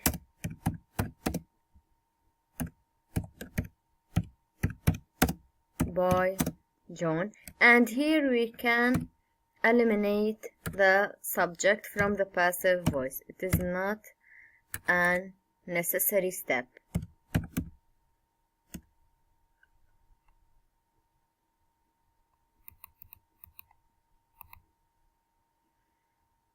Now we will continue our exercise. Sentence number 6. Olivia broke the window. Olivia is the subject, broke is the verb, and the window is the object. So we put the window at the beginning. The window. Here the verb broke. It is also simple past. So we put was because the window is singular. We have to put an auxiliary verb. The window was. And we put the past participle form for the verb break or broke, which is broken by Olivia. The window was broken by Olivia is the correct answer. Now sentence number 7. The teacher answered all the questions. The subject is the teacher, answers is the verb, and all the questions is the object. So we begin by the object, all the questions. Answers is simple present. So we want to add one of the auxiliary verbs, am, is, or are. Here I will put are because all the questions is a plural. All the questions are answered by the teacher. And this is the correct answer. Now sentence number 8. My uncle wrote a wonderful play. My uncle is the subject, wrote is the verb, and a wonderful play is the object. So as we know, we want to add or to put the object at the beginning of the sentence when we change it from active to passive. So the object, a wonderful play, I will put it at the beginning. A wonderful play. Wrote here is simple past, so we put was or were plus past participle when we change it to the passive voice. A wonderful play, singular, so we put was.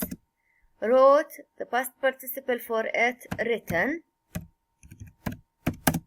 By my uncle. Here we mention the subject and we use by when we mention it. So a wonderful play was written by my uncle. Now sentence number 9.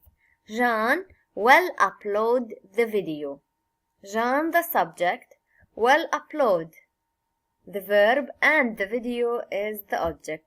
So the first step is to put the object at the beginning or in the position of the subject. So the video. The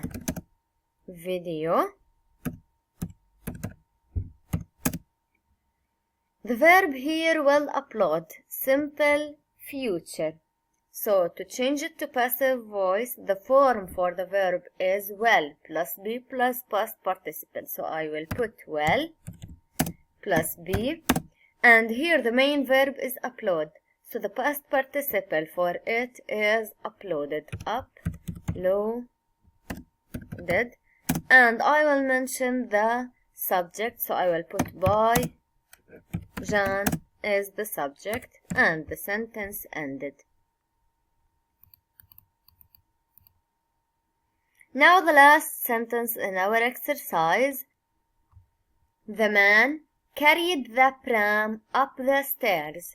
The man is the subject, carried is the verb, and the pram is the object. So we will put the object, the pram,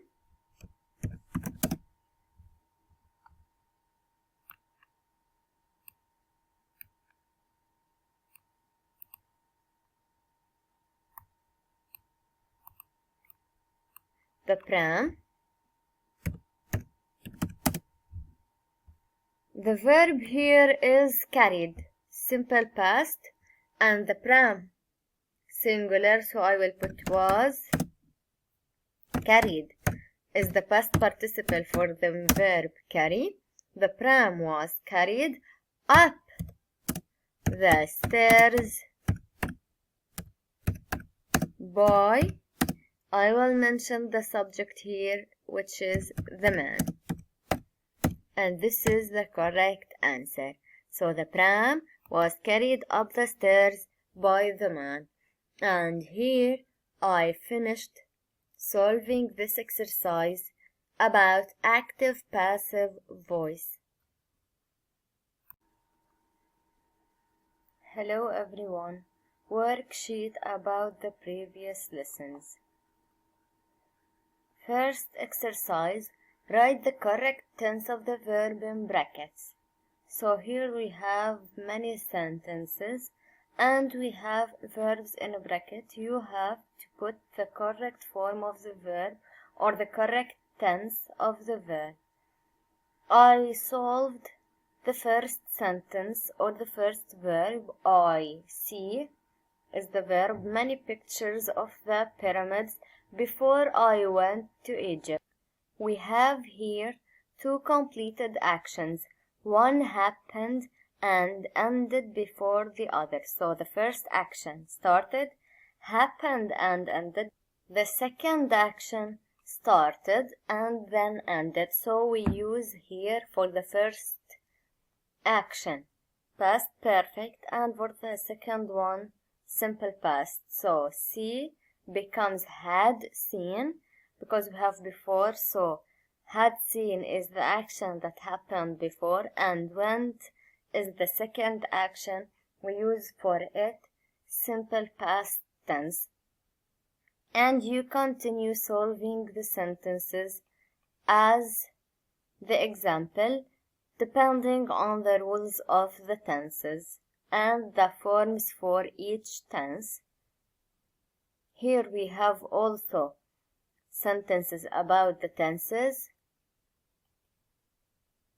Now, exercise B, or the second exercise, using the words in parentheses, complete the text below with the appropriate conditional form.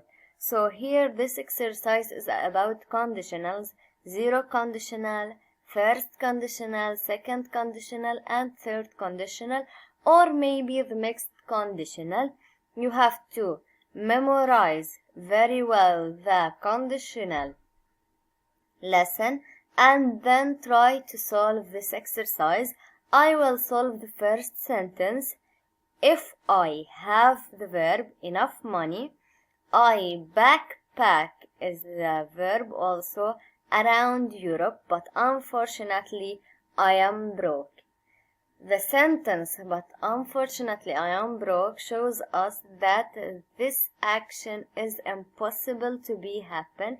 So we will use the second conditional. The second conditional form is using simple past tense in the if clause or the conditional clause, and using would plus the main verb or the infinitive form of the verb in the main clause. So if I had, the past form for have, if I had enough money, I would backpack around Europe, but unfortunately I am broke. This is the correct answer. You continue solving the other sentences. Here is the continue of our exercise. And now exercise C. Put the following active sentences into passive voice. So here we have to change from active to passive voice. I will solve the first sentence. The gardener has planted some trees. The first step to change from active to passive voice is to indicate the subject, the verb, and the object in each sentence. So the subject in this sentence is the gardener. The verb is has planted, and the object is some trees. The second step is to put the object at the beginning or in the position of the subject. So I started by putting some trees. Then we have to change the verb. The verb here has planted. It is present perfect. To change from present perfect to passive voice, the form is has or have plus been plus the past participle of the verb. Some trees is plural, so I will put have, been, and the past participle for plant is planted. So have been planted, and I mentioned the subject by putting by the gardener. So the answer is some trees have been planted by the gardener. This is the correct answer, and you continue solving the other sentences by changing them from active to passive using the rules. The first step is indicate the subject, verb, object. The second step is putting the object at the beginning. Then change the verb with respect to the specific rule for each tense, and then you can mention the object or the subject, or you can cancel it. These sentences is also about active-passive voice. Now question D. Turn the following sentences into indirect speech. This exercise is about direct-indirect speech. I will solve the first sentence. John said, I am very busy now. So John said that we begin by this statement. Now the pronoun I, we have to change it. It becomes he, the suitable pronoun, because John is a male, singular male, so we put he. Now the verb am. Am is simple present. When we change it to indirect, or when we change from direct to indirect, if the verb is in the simple present tense, it becomes in the simple past tense. So am becomes was very busy. Now it is a time expression. Also we have to change it. Now becomes then. So the correct answer is John said that he was very busy then. And we cancel the quotations. You have to continue these sentences by changing them from direct to indirect. And also here we have sentences about the question direct to indirect speech. This is the worksheet about all the previous lessons that you have taken.